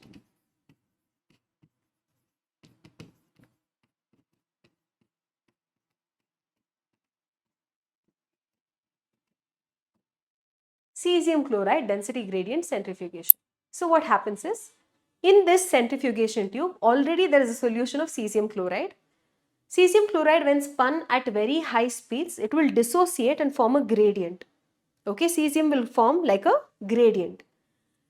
Wherever the density of DNA is equal to the density of cesium chloride gradient there, it will go and settle there. Okay. So, in that test tube containing a solution of cesium chloride, they will add DNA from here and they will spin it at very high speeds. If something is density is more, it will settle closer to the bottom. If its density is less, it will settle somewhere above the test tube, slightly higher up, it will settle down. So when they spun DNA containing both heavy strands, they got one band at here, at this point. If you get one band only, it indicates that all the DNA molecules are of the same type. After they transfer it to this medium, 20 minutes later, they will spin it again. When they spin it after 20 minutes again, they will get a single band again, and that band will be slightly higher in position compared to this. If it is slightly higher compared to this, it means that it is lighter than this. Understood? only one band is obtained means all the DNA that we have at this point, they are of the same type. Okay. What they will do next is, after another 20 minutes, that is 40 minutes from the beginning, they will spin it again. At that point, they will get two bands. One band they get exactly at the same position they got earlier. Another band they get slightly higher than that. Two bands indicate two types of DNA are present. This band forming above this indicates it is lighter in density compared to this. Okay. How do you explain this? You can't see this, right? All you can see in the experiment is this. If this has produced a band slightly above this, only one band is formed, that shows replication has happened semi-conservatively. Semi-conservative replication, if it would have happened, what would have happened? These two strands, old strands, parental strands, each one will go to each of these daughter DNA molecules. Both of them will synthesize a brand new strand. So every DNA molecule that is there at that point will have one heavy, one light hybrid DNA. All of them have hybrids, all of them are of the same type. So you have only one band. Since this has one light and one heavy, unlike this which had both heavy, this is slightly less dense. So it will form a band slightly above. Next, after the next generation, again, now these are acting like parents. This blue will go here, this red will go here, red from here will go here, blue from here. These are the parental strands. Now, if new DNA has to get synthesized, we must understand that from this point onwards, only N14 is available to the bacteria. Whatever is available, they will pick up. They can't get N15 from anywhere now because that is no longer available to them. Right? Here only N14 was available. Here also only N14 is available. So that is what they will incorporate into their DNA. And at this point, you have some DNA molecules that have both light strands and some that have hybrid. You have two types of DNA that differ in density. That's why we are getting two different bands. Alright. So this gave us proof that replication of DNA happens semi-conservatively. If only it happened conservatively, what would have happened? If it happened conservatively, what would have happened? At the second step itself, we should have got two bands. This band should have remained every single time because it was conserved. Both of them were conserved. It should have remained every single time. But that did not happen. If it was dispersive, we should have got many bands in many different regions, right? Because it happens randomly, but that did not happen. From what happened, the only way you can explain replication is it happens by semi-conservative mode. Alright? Now, another person called Taylor and his colleagues performed similar experiments using a plant, not a bacterium, a plant called Vicia faba. It's also called faba beans.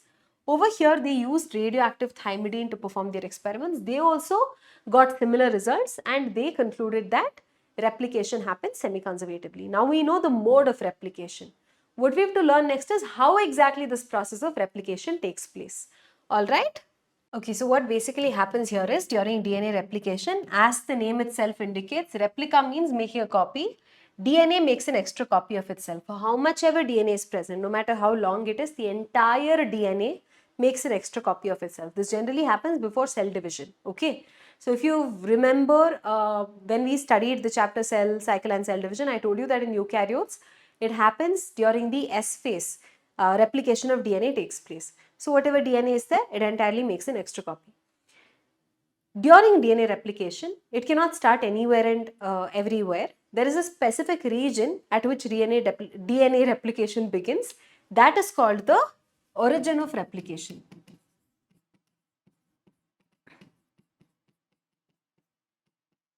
It is also called the ORI site. If DNA is like a long molecule, at once the two strands cannot separate and make like new DNA, right? It can happen because energetically it's very, very expensive. It happens only at one point.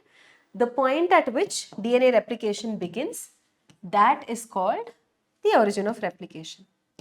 So over there what happens is, let's say this is the place where it is going to begin. Okay, so in that segment of DNA alone, see, DNA is normally like this, double-stranded. There are base pairs, right? So at the place where there is origin of replication, the hydrogen bonds between the base pairs will break and a bubble sort of thing forms. Okay, so this right here is called the replication bubble. Each replication bubble will have two replication forks. This is one replication fork. On the other side you have another replication fork. Okay. Now, whatever I explain, I will explain it with respect to one replication fork. The exact same thing will be happening on the other side of the replication fork as well. First, let's try to understand the principle of how replication takes place. Okay, I'll tell you. The principle that it follows is the principle of complementarity.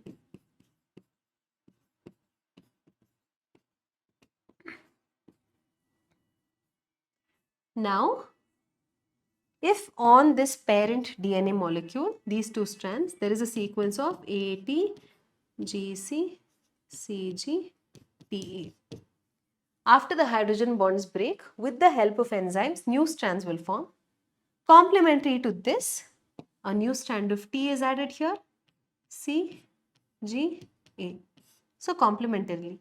Here if there is T, A will get added here, opposite to this G will get added, opposite to this C, opposite to this T. Like that, two new strands will form based on the principle of complementarity. Okay. For the formation of the two new strands, enzyme is required. Like anything else in biology, even this process of transcription is controlled by enzymes. The enzyme that is responsible for the formation of a new DNA strand is called DNA-dependent DNA polymerase. Enzyme is called DNA-dependent DNA polymerase. Why is it called so? What does it do? If you have this as the template strand or the parent strand and you have A, T, C, G, C, it will form a new strand. It will polymerize it. So if you have T here, it will make this a polymer by adding newer nucleotides complementary to what is existing. So you will add A, it will add a G, it will add a C. So it is polymerizing this new strand. It's polymerizing a DNA strand, so it's called DNA polymerase. Why is it called DNA dependent? This DNA polymerase cannot polymerize a DNA strand without the template. If the DNA template is provided, complementary to that, it can add nitrogenous bases or nucleotides. Without the template, this cannot do its job. So, its functioning is dependent on a DNA template. That is why it's called DNA-dependent DNA polymerase. Now, this DNA-dependent DNA polymerase has to be very quick and also accurate. It is very quick and it is accurate. You know, the E. coli that we just spoke about previously, I told you how it undergoes cell division once in every 20 minutes. In E. coli, replication happens just in 18 minutes and E. coli has 4.6 into 10 to the power of 6 base pairs. So roughly this enzyme adds 2000 base pairs per strand per second. That is how quickly, per second, the moment, even by the time you do this, 2000 bases would have, 2000 nucleotides, complementary nucleotides would have gotten added. Okay, so that is how quickly this functions, and also it has to do it with a lot of accuracy. There shouldn't be any mistakes. Mistakes in the sequence of DNA means mutation. It could be harmful. So it has to do it with a lot of accuracy, which it brilliantly does. Okay, now one problem with DNA polymerase is it can work or function only from 5' direction to 3' direction of the new strand, which means it can add nucleotides only at 3' end. At the 5' end, it cannot add nucleotides. It can add nucleotides only at the 3' end. That becomes a problem here. Over here, let's look at this template, which is running from 3' to 5' direction. DNA polymerase usually sits here, okay, and replication happens. So over here, there won't be a problem. Continuously from 5' to 3', it can synthesize, no problems here. But if the template is running from 5' to 3', this strand, it is 5' to 3', over here, because DNA polymerase cannot add nucleotides to the 5' and it only adds it at the 3' end, replication will happen only from the 5' to 3' end. It is theoretically not possible for both strands to replicate continuously. On the other strand, which has the template having polarity 5' to 3', replication will happen discontinuously.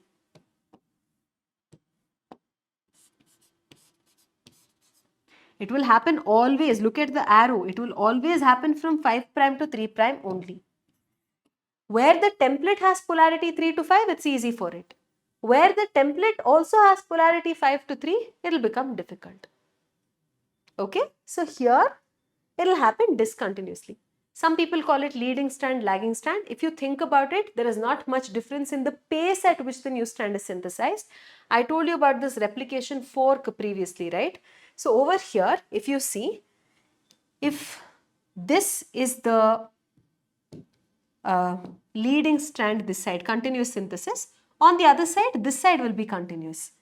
Over here, if here it is discontinuous, over here, here will be discontinuous. So overall, at the same rate, replication will happen.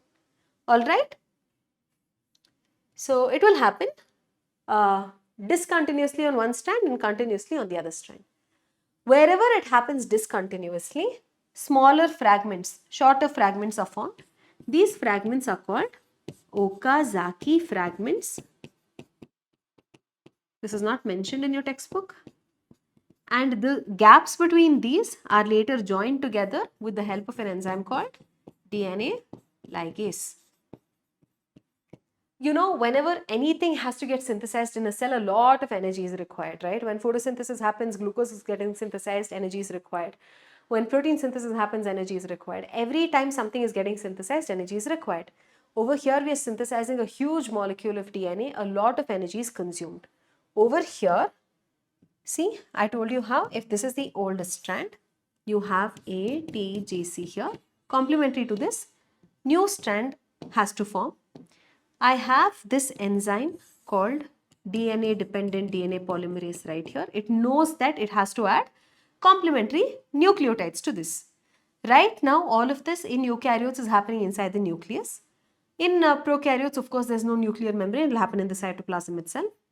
So this knows that opposite to this, a T has to be added. Again, opposite to this, A has to be added. But for joining this, for forming a new strand, energy is required. This whole process is energetically expensive. So what happens is, it will use deoxyribonucleoside triphosphates as substrates.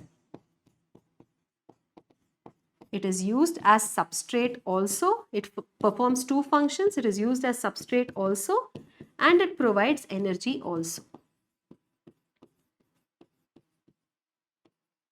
This deoxyribonucleoside triphosphate are called DNTPs. What are they basically? You have thymine, you know ATP, right? ATP is adenosine, sugar plus adenine plus phosphate, 3 phosphate, so you call it ATP.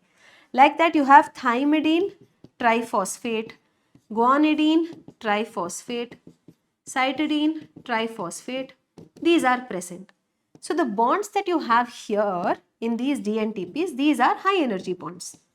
So what happens is, this next, when it goes, or even from the beginning, when this T gets added, this T will get added here. When A has to get added, A with 3 phosphates will get added. Now there should be a bond formation between these two. These 2 phosphates will break and get removed. When this phosphate breaks and energy is released, that energy is utilized in forming a bond between these two. Again, over here you will have opposite to G, C coming in.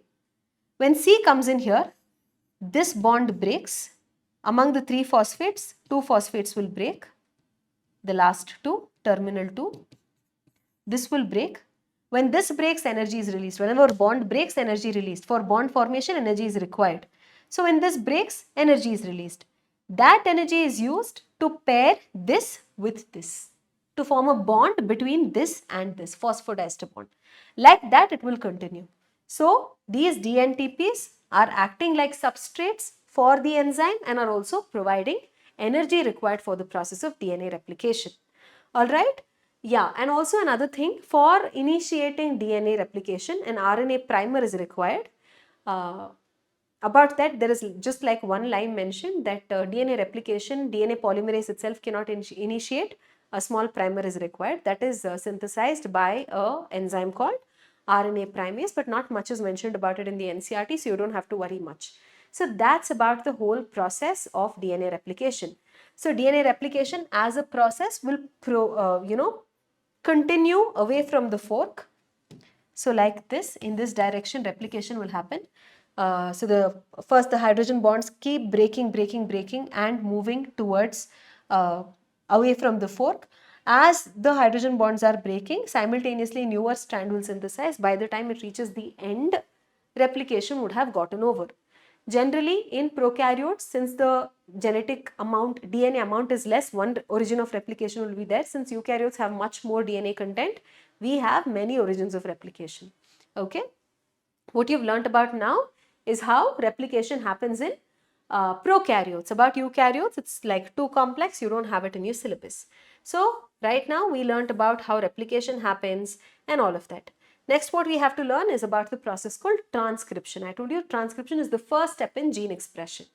During transcription, information is copied from DNA to RNA. Replication was DNA making an extra copy of DNA. Right now, information from DNA is copied to RNA. I told you how different regions of DNA, different segments of DNA have information for different things, right? At that point in time, whichever information cell requires, only in that information gets copied and it is brought to the ribosome. Okay. So, another difference between transcription and replication is, in replication the entire DNA will get copied. In transcription, only in one segment information gets copied. In replication, both the strands of DNA are used as template, and in transcription, only one of the 2 strands is used as template. How exactly it happens, I'll tell you. And another difference is same. Even over here, principle of complementarity itself will govern the process of transcription. Over there, if ATGC is there in DNA, you will have TAGC in the complementary strand. Right now, since from DNA we are synthesizing RNA, RNA does not have T. Wherever A is present in DNA, complementary to that, instead of T, U will be added. Okay, so these are some differences. So transcription is a process by which information is copied not from both the strands of DNA, but just from one strand of DNA into RNA. What governs this whole process? It is again the principle of complementarity, similar to what we saw in DNA.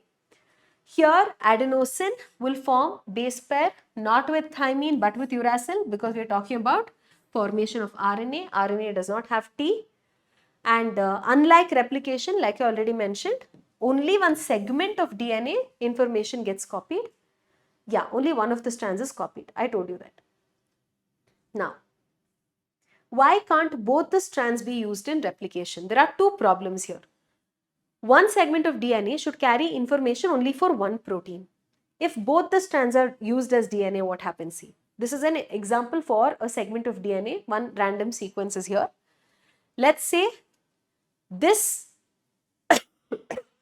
replication, transcription happens, both of the strands are getting transcribed. From this strand where you have GAA, you get this strand as the RNA. From this strand, you get this strand. Okay, complementary. I want you to notice how both of these are complementary, right? Wait, this should be 3' and this should be 5'. Since both their sequence is very different, both their sequences are very different, from the same segment of DNA, you will end up getting two different proteins. The sequence of amino acids in a protein is determined by the sequence of nucleotides in RNA. From the same DNA segment, you're getting two different RNA sequences. From those two different RNA sequences, if you're getting two different polypeptides, then that complicates the entire genetic information transfer mechanism itself. One protein will be, one segment of DNA will be responsible for synthesis of two proteins, which will complicate the whole thing, right? That is one reason. Secondly, I want you to notice how both of these strands that are formed are complementary to each other. Since these two RNA molecules are complementary to each other,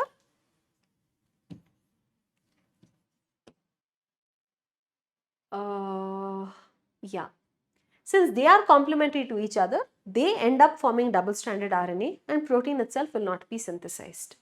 So this is another problem that could happen. So that is the reason why both the strands of DNA will not act like a template here. Okay? Now, I mentioned how transcription happens only at a specific region, not throughout the length of DNA. The region, the segment of DNA where transcription occurs, that is called the transcription unit. A transcription unit typically has three different components, three different parts. First one is the promoter. Second one is the structural gene. Third one is the terminator. If it's happening at a specific region, there should be a fixed start site and an end site, right? So the start site is basically represented by the promoter. The end point is represented by the terminator, as the name itself indicates. Okay. Again, promoter and terminator are not like dabbas that are present in DNA. It is a specific segment of DNA that acts like the promoter. Okay. So what is the structural gene? It is this region, the structural gene, which actually has the information for the formation of a protein. I told you how there are two strands in DNA, only one is used as the template. Whichever one is used as the template, of course, is called the template strand. The other one is called the coding strand. So what basically happens during replication? Let's say here you have A, T, G, C, C, G. Let me write it a little small. A, T, G, C, C, G, C, T.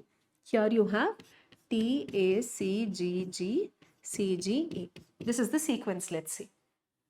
During transcription, template is read, information on the template is read.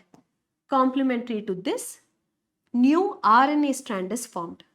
Opposite to A, RNA does not have T, so it will be U. U, A, C, G, G, C, G, A. Ultimately, this RNA is what carries information. This sequence of this RNA is what will help determine the sequence of proteins during translation. So, if you notice these two strands right here, this RNA and this coding strand, both of them have very similar sequence. RNA codes for the protein. Sequence or RNA determines the sequence of polypeptides in the protein. Look at these two sequences. Both of them are identical except wherever you have T in DNA, you have U in RNA. So these two sequences are very similar. Because it is this sequence that ultimately codes the protein, and the sequence of this RNA is very similar to the sequence of nucleotides in this DNA strand, we call it the coding strand. It's not involved in transcription at all. It's called the coding strand even though it's not involved because the sequence of the coding strand matches the sequence of mRNA which actually forms the protein except for the U and T. That's why it's called the coding strand. Now, where is the promoter? Where is the terminator? How does one find out how to locate the promoter and the terminator? That happens with respect to the coding strand. Coding strand is used as the reference. towards the 5' end or downstream of coding strand. I'm sorry, upstream of coding strand. You will have the promoter. Towards the 3' end of the coding strand, downstream, you will have terminator. Okay, so this is the transcription unit.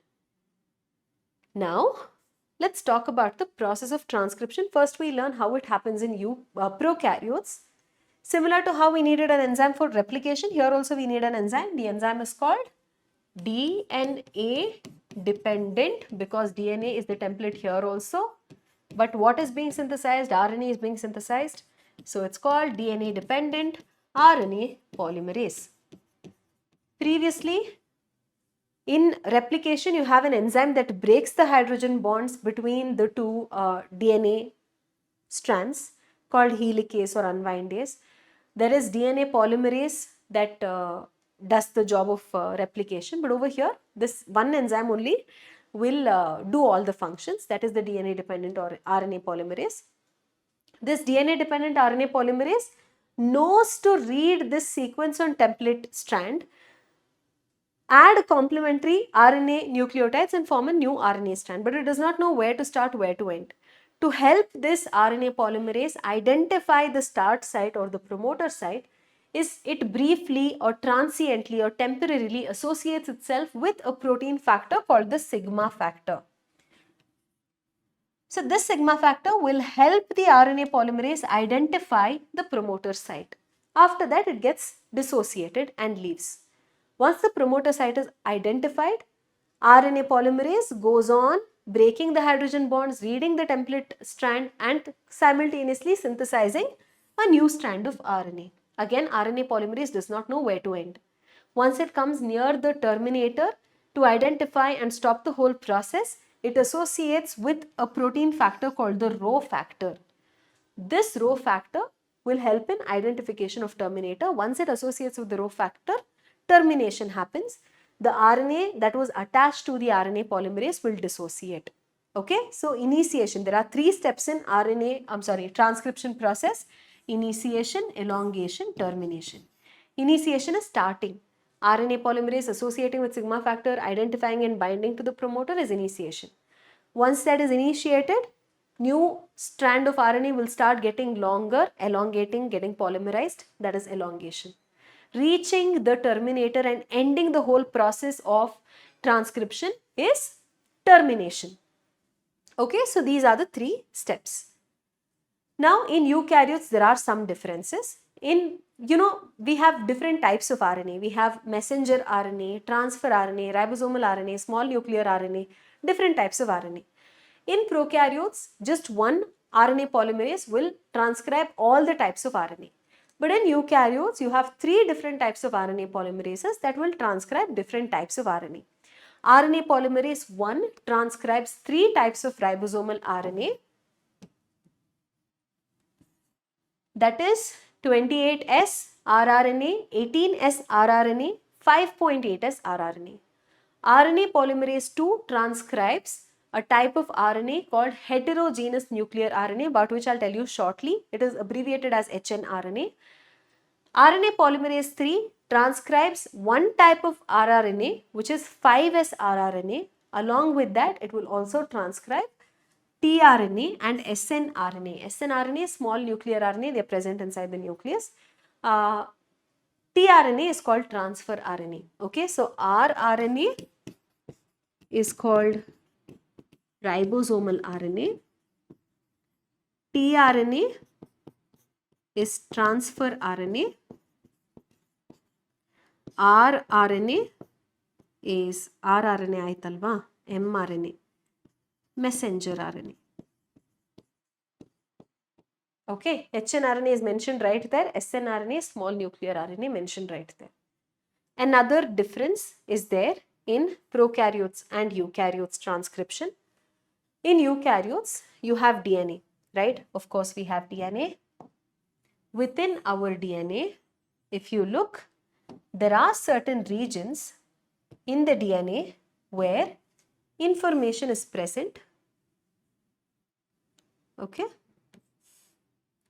And there are some regions in our DNA where there is no information. Okay.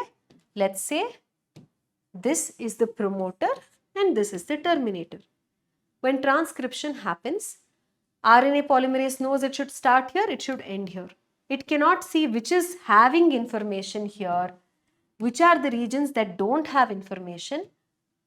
Our RNA polymerase cannot differentiate all that. All it knows is to transcribe between promoter and terminator. So the regions that do have information and express themselves, they are called exons or coding sequences. The regions that don't have information and intervene, come in between the expressing sequences, they are called introns or non-coding sequences. So after transcription, what basically happens is, in the RNA that forms after transcription, you will have the regions that are required as well as the regions that are not required. Now, before you send it to the ribosomes, throw it out of the nucleus, send it to the ribosome, you have to remove these non-coding regions and join together coding sequences, right? So that modification has to happen here. So before the RNA goes out of the nucleus, those changes and processing has to happen. For as long as the RNA has both exons and introns, it is called hnRNA, which is heterogeneous nuclear RNA. Hetero means different. It has both introns and exons, so it's called heterogeneous nuclear RNA. All right. So you can see over here, after transcription, you have the exons that are the coding sequences right here, and you have introns that are non-coding sequences. So they have to be removed. Another important thing is, right now this RNA is moving from the nucleus outside to the cytoplasm to the ribosome for translation. In the nucleus, in the cytoplasm, there will be enzymes called nucleases that can break down this RNA, because every time there is RNA inside the cytoplasm, our cell will assume it is some viral infection and it will start breaking down this RNA. So you want to protect this RNA from action of nucleus. Exonucleases they are called, they will only act from the outside. In between they cannot cut, either 5' end or 3' end they will cut. So you have to protect the end so that the exonuclease cannot act on it. For that also some processing has to happen. Firstly, what will happen? 5' end is protected. At the 5' end, something called capping or specifically G capping happens.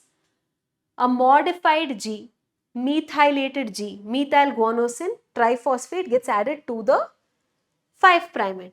You know, when enzymes have to act, they have to fit in the active site. The substrate has to fit in the active site.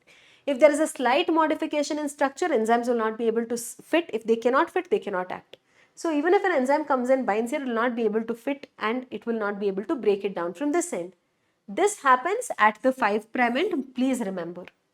Next, tailing happens. It is also called polyadenylation. Tailing happens specifically at the 3' end, where continuously as many as 200 to 300 A's, nucleotides containing A, gets added. And this happens in a template independent manner.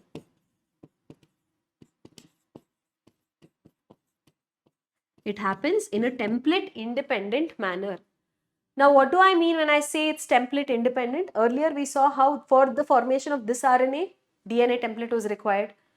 For the formation of a new strand of DNA during replication, DNA template was required. But right now there is no template. Even in the absence of template, a lot of A's get added. Over here, if breakdown starts happening because you have so many, by the time the enzyme reaches here, translation would have probably gotten over. Okay, so that also is protective and it helps in transport of RNA from nucleus to the cytoplasm also. Now the third most important thing is splicing.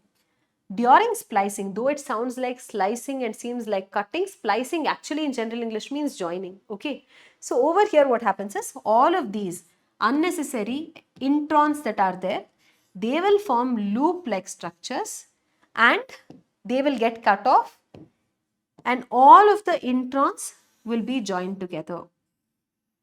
So after capping, tailing, splicing, we have the final functional messenger RNA. Alright. So these are the post-transcriptional modifications or processing that happens only in eukaryotes. Introns and exons are not present in prokaryotes. Okay. Now let's try to understand what is the difference between a gene and a cistron. You have a segment of DNA. Okay. So let's say this is DNA. Different regions of DNA will have information for different things. Different segments of DNA will have information for different things. Let's say this segment has information for the formation of a tRNA. This has information for the formation of mRNA. This right here has information for the formation of rRNA. This here has information for the transcription to form small nuclear RNA. Okay. Now, if it has information for formation of RNA, you call it gene. A gene, cistron, is a type of gene that specifically forms mRNA. From this mRNA, if you get a protein, then this is called a cistron. A segment of DNA that codes for either mRNA, rRNA, tRNA, snRNA, if it codes for RNA, you call it a gene. But a gene that codes specifically for mRNA and through that mRNA you get a polypeptide or a protein, that type of gene is called a cistron. Okay? Gene is defined as the functional unit of inheritance. The DNA sequence coding for either tRNA, rRNA also are defined as gene. But cistron is a type of DNA which is a segment that codes for a polypeptide via an mRNA. Okay, so that is the difference between a gene and a cistron.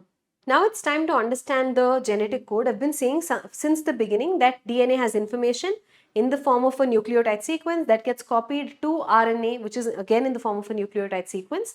And the sequence of nucleotides on mRNA determine the sequence of amino acids in the protein. So I told you that is coded information, it's in a different language. How can information in the sequence of nucleotides determine the sequence of amino acids? What exactly is that code? What exactly has to be deciphered? This many scientists worked on. So 𝐄𝐍𝐆𝐋𝐈𝐒𝐇, one researcher, he said that the genetic code should be a combination of bases. See, we have 4 different types of nucleotides and you have 20 different types of amino acids. If one nucleotide specified one amino acid, then we would have only information for 4 amino acids. What about the remaining amino acids? Let's say it was a combination of 2 bases, A, U, A, G, C, G, like that combination of 2 bases.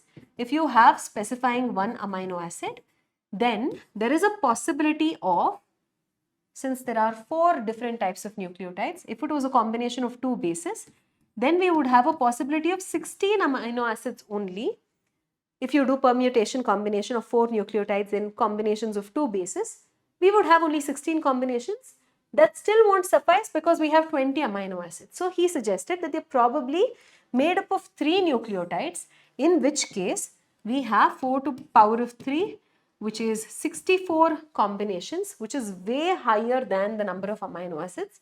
So he suggests probably 3 nucleotides, every 3 nucleotides in RNA will specify one amino acid. Later, many scientists, researchers worked in that regard. Our own Indian researcher Hargobind Khurana, what he did was, he found a way to synthesize RNA nucleotides in sequences of his choice. Okay, for example, see here you can see, this is like a polymer of just U. He made this, he synthesized this poly-U mRNA in the lab synthetically. He knew how many U's were present. He allowed it to undergo translation and saw the polypeptide sequence. From this, he got to know that every time there is U, the amino acid that will form as a result will be phenylalanine. Similarly, he synthesized a sequence UC, UC, UC. From this, he got to know that every time there is UCU, amino acid is serine. Every time there is CUC, the amino acid is leucine. Like that, they did experiments with different combinations of nucleotides, RNA nucleotides. They artificially synthesized polymers and they found out which 3 nucleotides code for which amino acid. Also, what helped in this process is an enzyme called Severo-Ochoa enzyme. It's also called polynucleotide phosphorylase. This is the enzyme that is used to synthesize RNA sequences irrespective of a template. Alright, so in a template independent manner, whichever RNA sequence you require, your choice of RNA sequence, like we did here, it could be synthesized with the help of this enzyme. Another contribution was of Marshall Nirenberg. What he did was he developed a system where proteins could be synthesized even in the absence of cells. So cell-free protein synthesis he developed. So whatever RNA we obtained like this, outside of cells by just using ribosomes we could get proteins. All of these helped in deciphering the genetic code. So ultimately, after a lot of experiments like this, we got to know the genetic code, which 3 nucleotides specify which amino acid. And here is the table for your reference. What's important to understand is the features of the genetic code. Like I already mentioned earlier, it's a triplet. The code is a triplet, which means 3 nucleotides in RNA will specify one amino acid. Since 3 nucleotides specify one amino acid, the code has 3 nucleotides.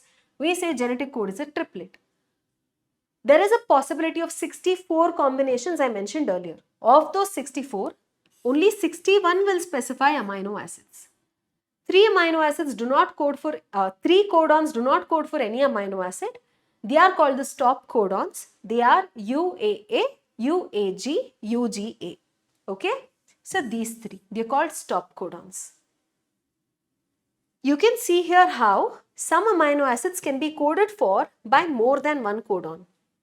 If you look here, leucine has 6 codons, right?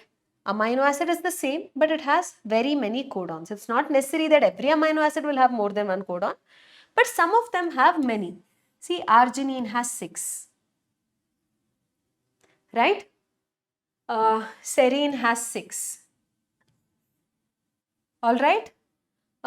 Then you can see tyrosine has 2, alanine has 4, glycine has 4. So there's more than one. Some amino acids will have more than one codon present, and that property is called degeneracy, or we say that the codon is degenerate. Alright?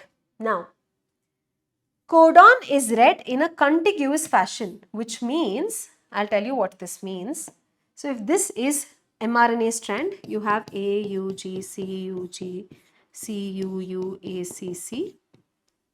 If these are the codons, it is read continuously as I'm showing you right now. It can't be like these 3 codons specify one amino acid, next again 2 don't participate, these 2 specify another amino acid, then the next one won't participate, these 3 specify another amino acid. It doesn't work like this. It always happens end to end without any pause in between. There are no punctuations. Next, the genetic code is nearly universal. What does it mean when I say it's nearly universal? It means if UUU codes for phenylalanine in meat, it is going to code for phenylalanine in a bacterium, in a plant, in a protozoan, pretty much everywhere. Why I'm saying it's not universal but nearly universal is because it has some exceptions. In the case of mitochondrial DNA, some codons, they don't follow this rule, and some protozoans also you see that the codon is not, the codons are not the same. So we say it is nearly universal. What are the exceptions again? It is the mitochondrial codons and in some protozoans. Over here, the codon AUG has 2 functions to perform. Firstly, it codes for an amino acid called methionine. Secondly, it acts like the start codon, or we call it the initiator codon. at the beginning of mRNA which has to undergo translation, you will always find AUG. Like you had a promoter, start site for transcription. In a translation unit, you will have AUG which acts like the start codon. Alright? Now, let's talk about mutations. Mutations are of many types. If it happens at one nucleotide or one base pair level, we call it a point mutation. More than that, you call it a gross mutation. You have to learn about only point mutations. Point mutations are of three different types. You have substitution, insertion, deletion. Substitution, very simple English term. Substitute means replace. Instead of one nucleotide, if you have something else, then you call it substitution. Insertion is inserting a nucleotide within the existing sequence. Deletion means removing a nucleotide from the existing sequence. Alright, so what are the consequences of these types of mutations? Let's understand. First, let's talk about substitution mutation. Here is a normal gene, here is a mutated gene. I want you to notice the sequence of DNA here. What you're finding on top over here is the sequence of DNA, template strand. Copying from that, you have mRNA strand. From that coded amino acids you have here. So first you have AAA here, you have AAA, no change, ATG, no change. I want you to look here. In the normal DNA, you have CTT, but that has been mutated over here. Instead of CTT, we have TTT. If there is change in DNA, obviously there will be change in RNA also, because transcription works based on the principle of complementarity. RNA polymerase reads there's a T here, it will add A here. What I want you to understand here is, if the codon was GAA, the amino acid would have been glutamine. If the codon is AAA, the amino acid is lysine. So whichever codon we saw mutation in the corresponding amino acid, there could be a change. Okay? So if there is change even in one amino acid, we saw how in sickle cell anemia, because at the 6th position of beta globin chain, glutamic acid was replaced by valine, we saw that change, right? How much? It caused a genetic disorder altogether. So it can be very harmful. This is the story of substitution. I want you to notice how, except for the position where mutation has happened, no change has occurred before or after. That is not the case in insertion and deletion. Let's see insertion now. AAA is the same, ATG is the same. It should have been CTT, but before C, at this position, a T has been inserted. So from the point of insertion, every codon is changed. What should have been CTT is now, over here C was inserted, right? Is now CCT. What should have been CTC is now TCT. So from the point of insertion, every codon is going to change, every amino acid could change. Because of the insertion of one nucleotide here, the entire reading frame is shifted towards the right. This happens only when one or two nucleotides get inserted. If the insertion is on multiples of 3, there will be no frame shift. If it is multiples of 3, because codon is also triplet, only the codons which are affected, only those amino acids will be changed. But beyond that, there won't be a shift in the reading frame. If it is in multiples of 3, like 3, 6, 9, so on. If it is not a multiple of 3 and insertion happens, there will be a shift in the reading frame towards the right if there is insertion. Very similarly in deletion. Here you have AAA, ATG. Here A got deleted. So what should have been ATG is now TGC. What should have been CTT is now TTC. So the reading frame has shifted to the right. Every codon from the point of mutation is altered. It is causing a shift in the reading frame towards the left, right? So this is also a frame shift mutation. Even again, if all these 3 nucleotides are removed, deleted, there won't be a change in the reading frame. Only the nucleotides that are affected will show some change, but otherwise there won't be a major frame shift. Okay, so frame shift mutation happens only in insertion and deletion only if it's not a multiple of 3. Otherwise, there won't be a frame shift. Okay? That's about mutation. Now we have to learn about translation. For translation, what all do we require? We require mRNA, that itself is carrying the message, very important. That itself acts like the template for translation. tRNA, you know, this is the cytoplasm. This is the ribosome. mRNA reads the message. Okay, so this is the ribosome. This is the mRNA. mRNA corresponds to amino acid. So amino acids are present in the cytoplasm. Amino acids have to be brought into the ribosome for protein synthesis. The job of transporting or transferring amino acids from the cytoplasmic pool into the ribosomes is performed by a type of RNA called transfer RNA or tRNA. It brings the amino acids, and another important thing it does is, I told you how during translation you need to know a person who knows both languages, Chinese and Kannada, right? This tRNA can understand the language of RNA, which is nucleotide language. It also knows the language of protein, which is amino acid language. So it acts like a translator and reads the message. Alright? Ribosomal RNA. This whole process of protein synthesis is happening inside the ribosomes itself. And the structural component of ribosome is ribosomal RNA. Here ribosomal RNA performs two jobs. It provides a space and it is forming the structure of ribosome where protein synthesis happens. And also one component of RNA catalyzes the peptide bond formation between amino acids during protein synthesis. So it plays a structural as well as a catalytic role. Now, I told you how this tRNA is very important and understands both languages, that it acts like the translator.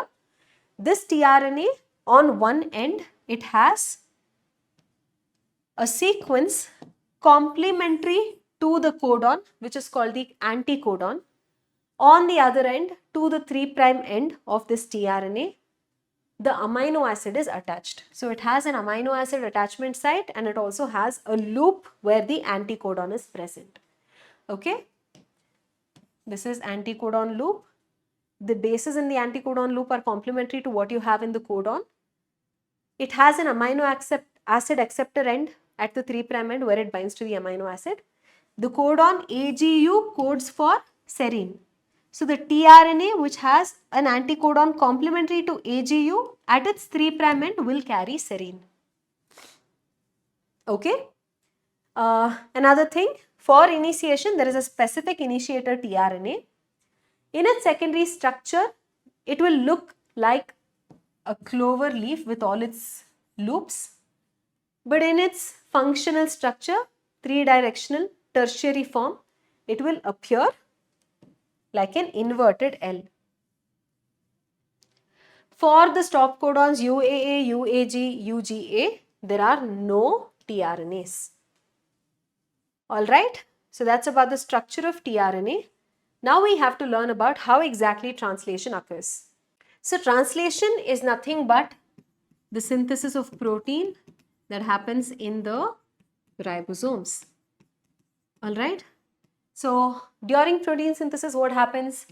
Amino acids in specific sequence are joined together by the formation of peptide bonds, right? And this occurs inside the ribosomes. That is the location. So what all do we need for translation? We need amino acids. We need tRNA to bring amino acids from the cytoplasm into the ribosome. In the ribosome, rRNA is present. We need message or template in the form of mRNA. Since translation also is an anabolic process, it requires energy. In the first step of translation itself, amino acid activation happens. Activation of amino acids happens in the presence of ATP. These activated amino acids bind to their respective cognate tRNA by a process called amino acylation or charging of tRNA. So tRNA, according to which is its anticodon, which is the codon, it would have bound to the corresponding amino acid that has happened.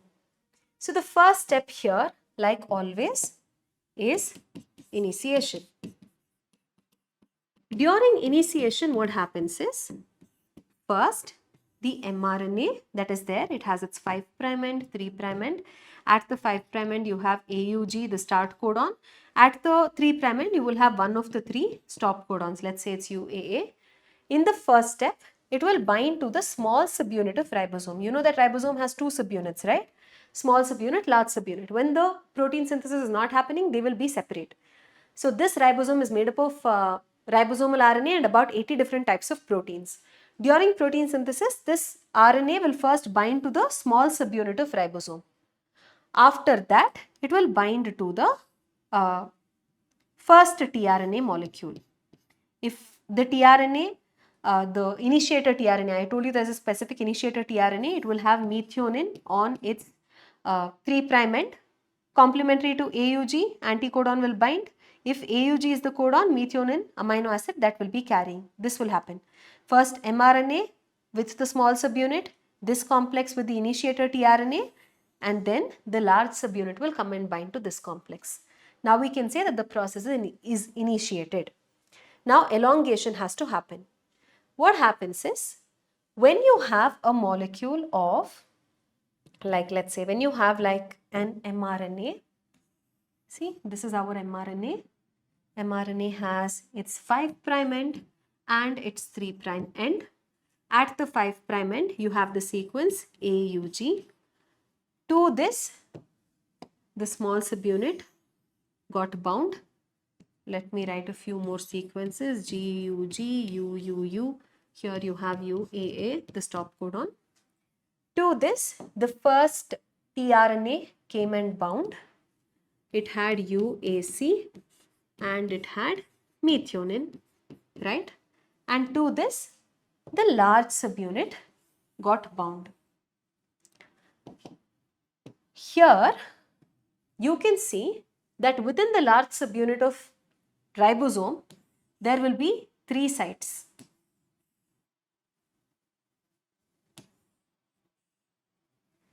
This is called like the P site, A site, E site. P is called peptidyl site, A is called acceptor site or amino acyl site, E is called the exit site. This is not mentioned in NCERT, but with this you will understand better. Okay, so now when 2 tRNAs that are charged are brought close to each other, they will themselves form a peptide bond. But to make it faster, ribosome, in the large subunit of the ribosome, there will be a component in bacteria called the 23S ribosomal RNA. This will act as a catalyst. Generally, we see that proteins act as catalyst. Here, RNA is acting like catalyst, so we call it ribozyme. RNA acting like an enzyme is called ribozyme. So what happens is, from the acceptor site, corresponding to whatever is here, the next amino tRNA will come. So it will have CAC. GUG codes for valine, so this will be valine. This will help in the formation of a peptide bond between these two, this enzyme. Alright, now after peptide bond formation happens, this will get detached. This tRNA will move out of the exit site. It will move out of the exit site. Now, the RNA will move forward. Okay, this RNA will now move forward. What happens if it moves forward? What happens if the RNA moves forward? Let's try to understand and visualize that. If the RNA tries to move forward, well,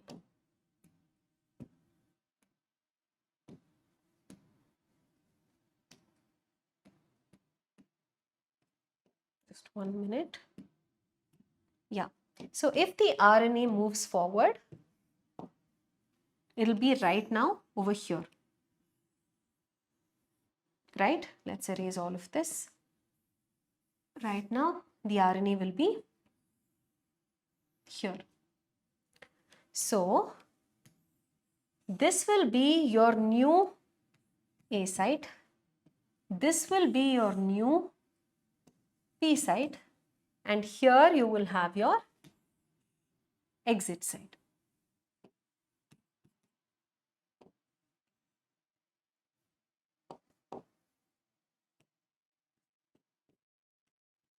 What happened here? What was earlier in the A site has now moved to the P site. A site is vacant. Corresponding to whatever codon is present here, a tRNA can come and peptide bond formation will happen with the help of the same enzyme. And as RNA moves and keeps getting translocated, the same thing will continue. What was in A site will move to P site, A site will be vacant, new tRNA will come, peptide bond formation happens. The tRNA in the P site will move out through the A site. This will continue to happen up until the point they come to the stop codon. Once they come to the stop codon, once they reach the stop codon, what happens is, you know that for the stop codon, there are no tRNAs, right? For the stop codon, there are no tRNAs. Once it comes to the stop codon, there will be no tRNA to come and bind to the stop codon. A protein called release factor will come and bind to it. Once this release factor binds to the stop codon, the whole process of translation would have gotten over. By then, we would have had like a long chain of amino acids formed. The protein synthesis would have gotten over. So all of these processes, all of these components will get dissociated and the protein will form. Protein structure is complete. Protein formation is completed. Okay. So initiation happens when all of these components come together. Elongation happens as it moves, the second step, as it moves from the 5' to 3' direction of mRNA. It will continue proceed. Once it reaches the end, the third step, termination will happen when a release factor binds to the stop codon. Alright, that's about the process of translation. Now you know all the genes in us do not express all the time. Only some genes which are required at the moment they express. What are we doing to regulate the other genes? How do you stop the other genes from expressing? There are multiple ways in which it can be done. If you think about how it can happen in eukaryotes, it can happen at the transcription level. If you prevent transcription itself from happening, mRNA itself does not form. Obviously, protein will not be synthesized. Or let's say transcription has anyway occurred. You want to stop translation from happening. You can stop the post-transcriptional modifications. So, if the RNA processing does not happen, then also translation will not happen. Alright, RNA processing also happened. You will prevent the transport of RNA from the nucleus to the cytoplasm. Then also translation can be avoided. Or it has already moved to the cytoplasm, prevent translation. So, at the translation level also, you can stop expression of a gene. In eukaryotes, it can happen in these levels. But in prokaryotes, since there is no definite boundary between nucleus and DNA and the ribosome, everything is in the cytoplasm. Generally, it happens at the transcription level itself. Okay, so you can explain that with the help of the lac operon. It was elucidated by two people, Francois Jacob and Jake Mono. Oh my God, what is this?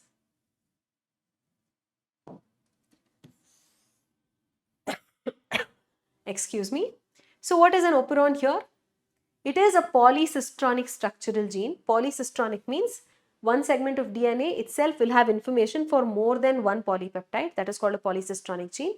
When one polycistronic gene is controlled by a common promoter and it has the same set of regulatory genes, you call it an operon. In lac operon, we are talking about an operon that exists in prokaryotic bacteria, E. coli, and the genes are responsible for the metabolism of lactose. So you call it lac operon. In this lac operon, you have certain components. I'll tell you what they are. Like you think of this as DNA.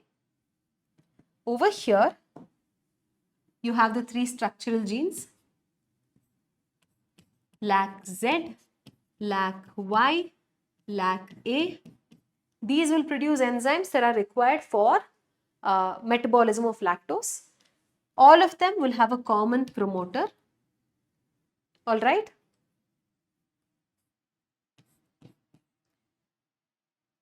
Now, after the promoter, you have another regulatory sequence that is called the operator.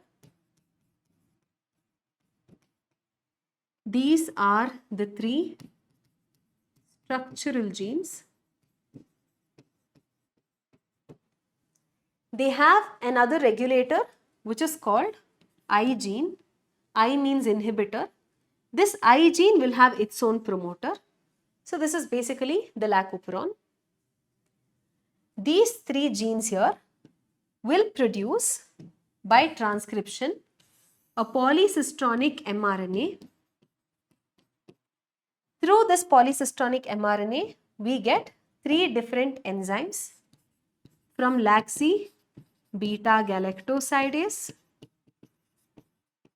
from LAC-Y, permease, from LAC-A, trans acetylase. Okay, 3 enzymes we get. Now, this beta galactosidase, what it does is, it will break down lactose, which is a disaccharide, to glucose and galactose so that they can be used. Permease will help in transport of lactose from the medium into the bacterial cell. Trans-acetylase also required in the process of metabolism of lactose for a trans-acetylation reaction. Okay. For metabolism of lactose, all these 3 enzymes are required. Now, when do you want these enzymes to be produced? Only when there is lactose in the medium. If there is no lactose in the medium, what is the point of producing these? Remember, to produce these, energy is required. For transcription, energy is consumed. For translation, energy is consumed. So, if you're producing these, even if there is no lactose, it's a waste of energy. So, the cell should know to produce these enzymes only when lactose is present and not when it is absent. Okay. So, what it does is, it is controlled by this regulator gene. Okay. So, this is called the regulator gene, or you can call it like inhibitor gene. What this does is, this will produce its mRNA, and through that it will produce a protein called the repressor protein. Now this repressor can either bind to lactose or it can bind to the operator. Now let's say there is no lactose in the medium. When there is no lactose, there is no point of producing these enzymes. So when there is no lactose, this repressor will go and sit on the operator, bind to the operator. Because there is no lactose, it has only one option, it will go and bind to the operator. For these enzymes to be produced, transcription has to happen. For transcription to happen, RNA polymerase comes and binds to the promoter with the help of sigma factor, remember? It came and bound, but there is a blocker here. It cannot transcribe, it cannot move any further, so transcription will not happen. Translation cannot happen. So, enzymes are not produced. Operon is switched off because there is no lactose. When there is lactose in the medium, this guy has a choice. When lactose is present in the medium, let me use this blue for lactose, it will bind to the lactose. When it is bind to the lactose, it can no longer bind to the operator. If it cannot bind to the operator, then what happens? If it cannot bind to the operator, then the road is very easy, smooth for the RNA polymerase. RNA polymerase comes and binds to it. Transcription happens, translation happens, enzymes are produced. These enzymes will break down lactose. Again, if there is no more lactose, again this will go and bind to the operator. Over here, I want you to understand how the presence of lactose is so important. Whenever lactose is present, Operon is switched on. Whenever lactose is absent, enzymes are not being produced. So this lactose over here acts as the inducer for this Operon. If it's present, it's turned on. If it's not there, it is turned off. Alright, so that is lac Operon for you. Now we have last two concepts left in this chapter, which is Human Genome Project and DNA fingerprinting. I'll tell you what happened in Human Genome Project. It is a mega project, alright, that took many countries and many people to come together, and it went on for 13 years. It was started in the year 1990, it went on till 2003. It was coordinated by US Department of Energy and National Institute of Health, okay. It had additional partners also in the form of Wellcome Trust, UK, Japan, France, Germany, China. These countries also participated.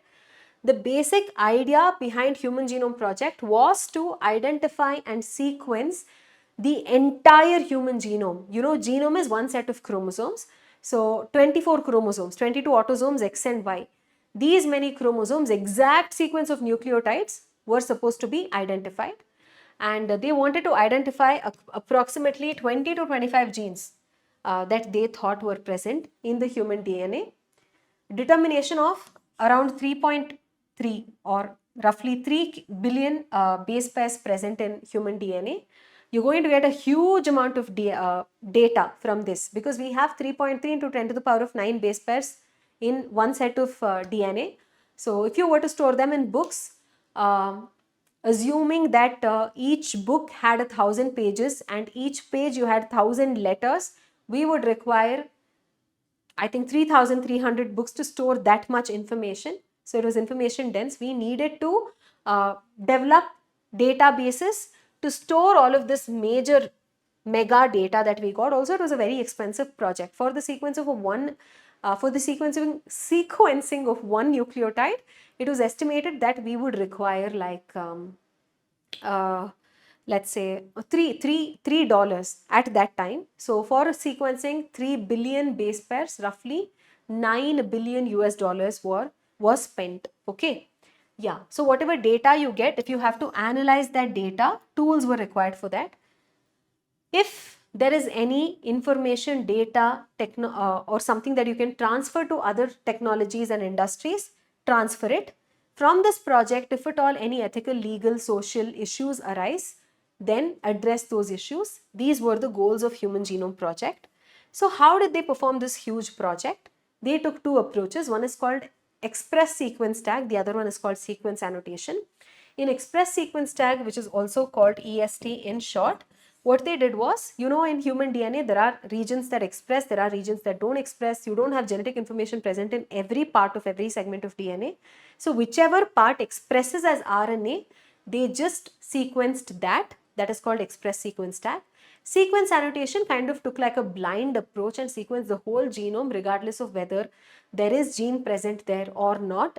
And later, eventually, they kind of checked the overlapping sequences and then assigned specific functions to the different segments of DNA. That is sequence annotation. So in sequence annotation, they take out the cell from the human, they isolate the DNA from that. After they have isolated the DNA, they will cut this DNA, clone it by using vectors. The vectors that they used mostly were bacterial artificial chromosomes abbreviated as BAC and yeast artificial chromosomes abbreviated as YAC, and they introduced our DNA via those vectors into host cells, bacteria and yeast, which could clone our DNA, make more copies of our DNA. And then they obtained sequences of DNA from our genes using Sanger sequencing, which is kind of like a computer-based program. Through computers, they obtained the sequence, and based on the overlapping sequences, they kind of put together the entire genome and assigned specific functions for specific segments. That is sequence annotation.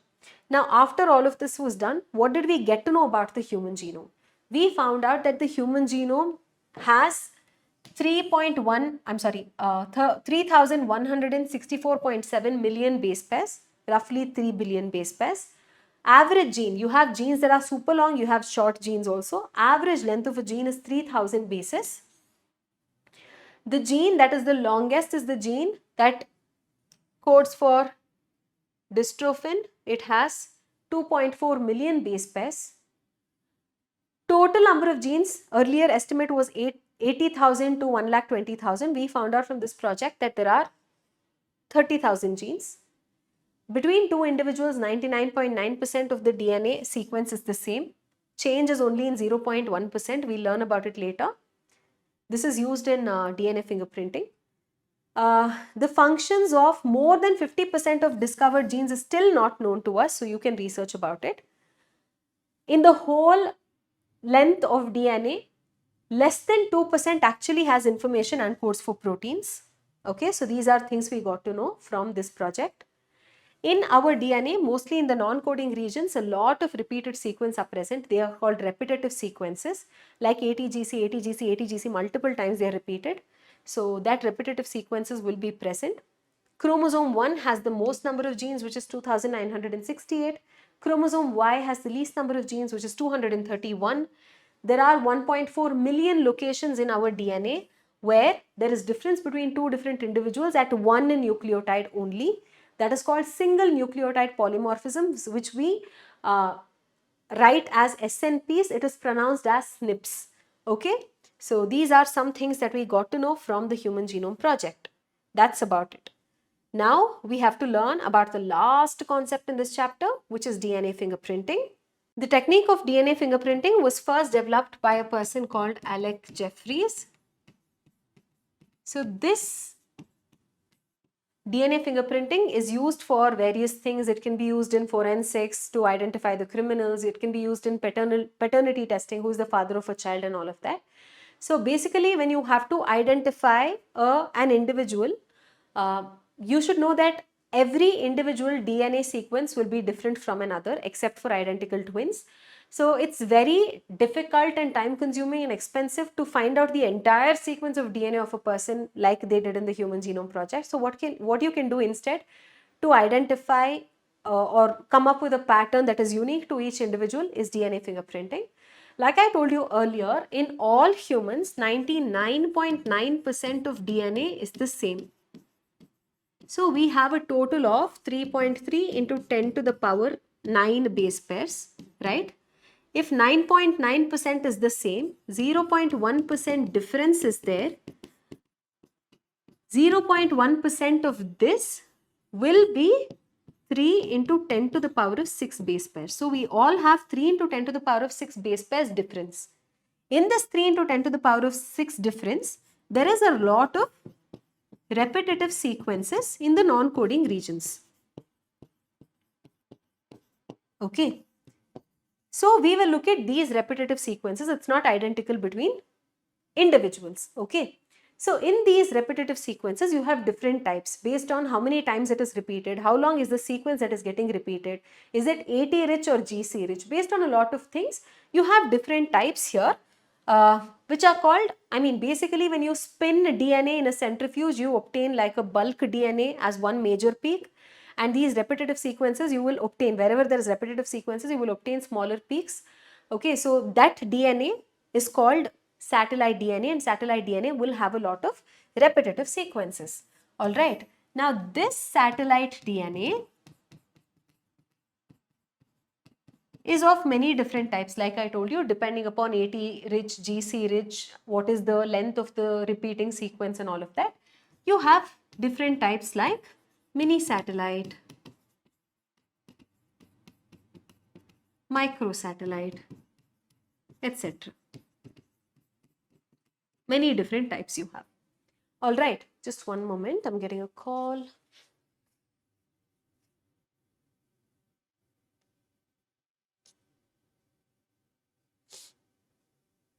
Okay, not important. Yeah. So one type of mini satellite is called VNTR. It is short for variable number of tandem repeats.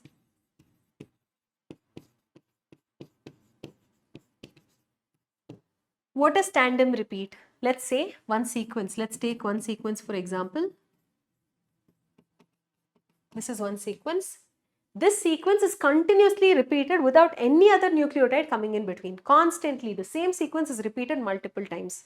Then it's called a tandem repeat.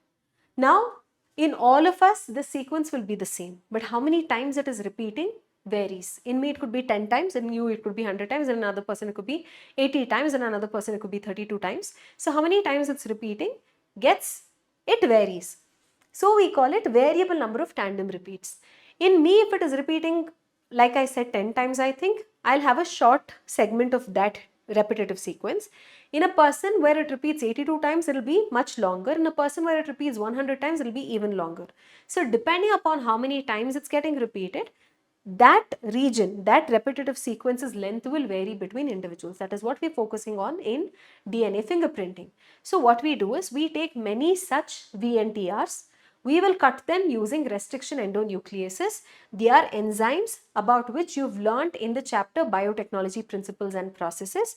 So what we do is first from the crime scene or from whatever biological sample, you extract the DNA, you isolate the DNA. Alright, the first step is isolating the DNA. And to that DNA, you will add restriction endonucleases. And the restriction endonucleases will fragment, will cause DNA to become cut and become fragments. Now, the length of the fragments will vary depending upon how many times it's repeated in us. For one VNTR, let's say for two people, it is repeated the same number of times, but we are not considering only one VNTR. While performing DNA fingerprinting, we'll consider at least 13 to 15 VNTRs. One or two might match, but not everything will match, right? So then what happens? You will cut it. Now, in the next step, we will perform gel electrophoresis. About that, you would have learnt in biotechnology chapter. You separate out the fragments based on their length and density. Whichever ones are smaller will move faster towards the anode. Whichever ones are larger will take a longer time. So depending upon the length of our DNA fragments, the fragments will start to separate. Here we got a mixture of fragments. They will separate with gel electrophoresis. Now over here you will get a banding pattern. Now this banding pattern is unique to each one of us. I cannot take this to the court, right? I need something solid, something that can stay stable for a long time. This is not stable because that is just agarose gel, like your jelly, gelatin. I want to make this permanent. So what I'm going to do next is, I will treat this with a alkaline solution. Whatever double-stranded DNA I have here will become single-stranded. Now that single-stranded DNA will transfer to a nylon membrane or a nitrocellulose paper by a process called southern blotting. I will take the nitrocellulose paper or nylon membrane, place it on top of the gel, place some like paper towels on top of it. With capillary action, because of capillarity, whatever DNA was present here single-stranded will be transferred to the nylon membrane. Now that is single-stranded. If I read again, this is not very stable. I cannot keep this as proof for a long time. I have to make this permanent. So what I will do to this with I am going to incubate this with some radioactive probes, radioactive VNTR probes. If the VNTR that I have considered for this is this sequence, I have made it single-stranded now. Complementary to this sequence, I will synthesize a sequence in the lab, okay, TACGGGCGATA, and I will make this radioactive. I have synthesized this and that is radioactive VNTR probe. Now I have this single strand. I will incubate this with this, keep it on like a rocker or something so that it all binds well. After it is bound, I will take this nitrocellulose paper or nylon membrane, keep it against. Okay, so what I did here while incubating it with VNTR probes is called hybridization. A hybrid DNA is forming. DNA that is from the biological sample and the VNTR probes, they both hybridize. And in the last step, we perform autoradiography. After hybridization is over, you will take that nitrocellulose paper or nylon membrane, keep it against, press it against an X-ray film. Wherever VNTRs have bound, over there you can find bands. Because it's radioactive, it will form bands on the X-ray film. That is your final DNA fingerprint. Okay, so what are the steps again? First, you need DNA. You will take it from the biological sample, you will isolate it. Make use of restriction endonucleases and cut it into fragments. You have a mixture of DNA fragments. Separate them by performing gel electrophoresis. They will separate and form a banding pattern. Make it single-stranded by treating it with an alkaline solution. Then you perform southern blotting and transfer it either to a nitrocellulose paper on a nylon membrane. Then incubate it with VNTR probes by a process called hybridization. Ultimately, autoradiography, where you place it against an X-ray film so that the banding pattern is formed. That is kind of like permanent. Okay, so yeah, that's about it. I hope whatever doubts you had in this chapter are cleared. I hope you understood all the concepts. So thank you very much and all the very best. I'll see you in the next class with the chapter Microbes in Human Welfare. Don't waste time. Exams are coming very close. All the very best again. Thank you.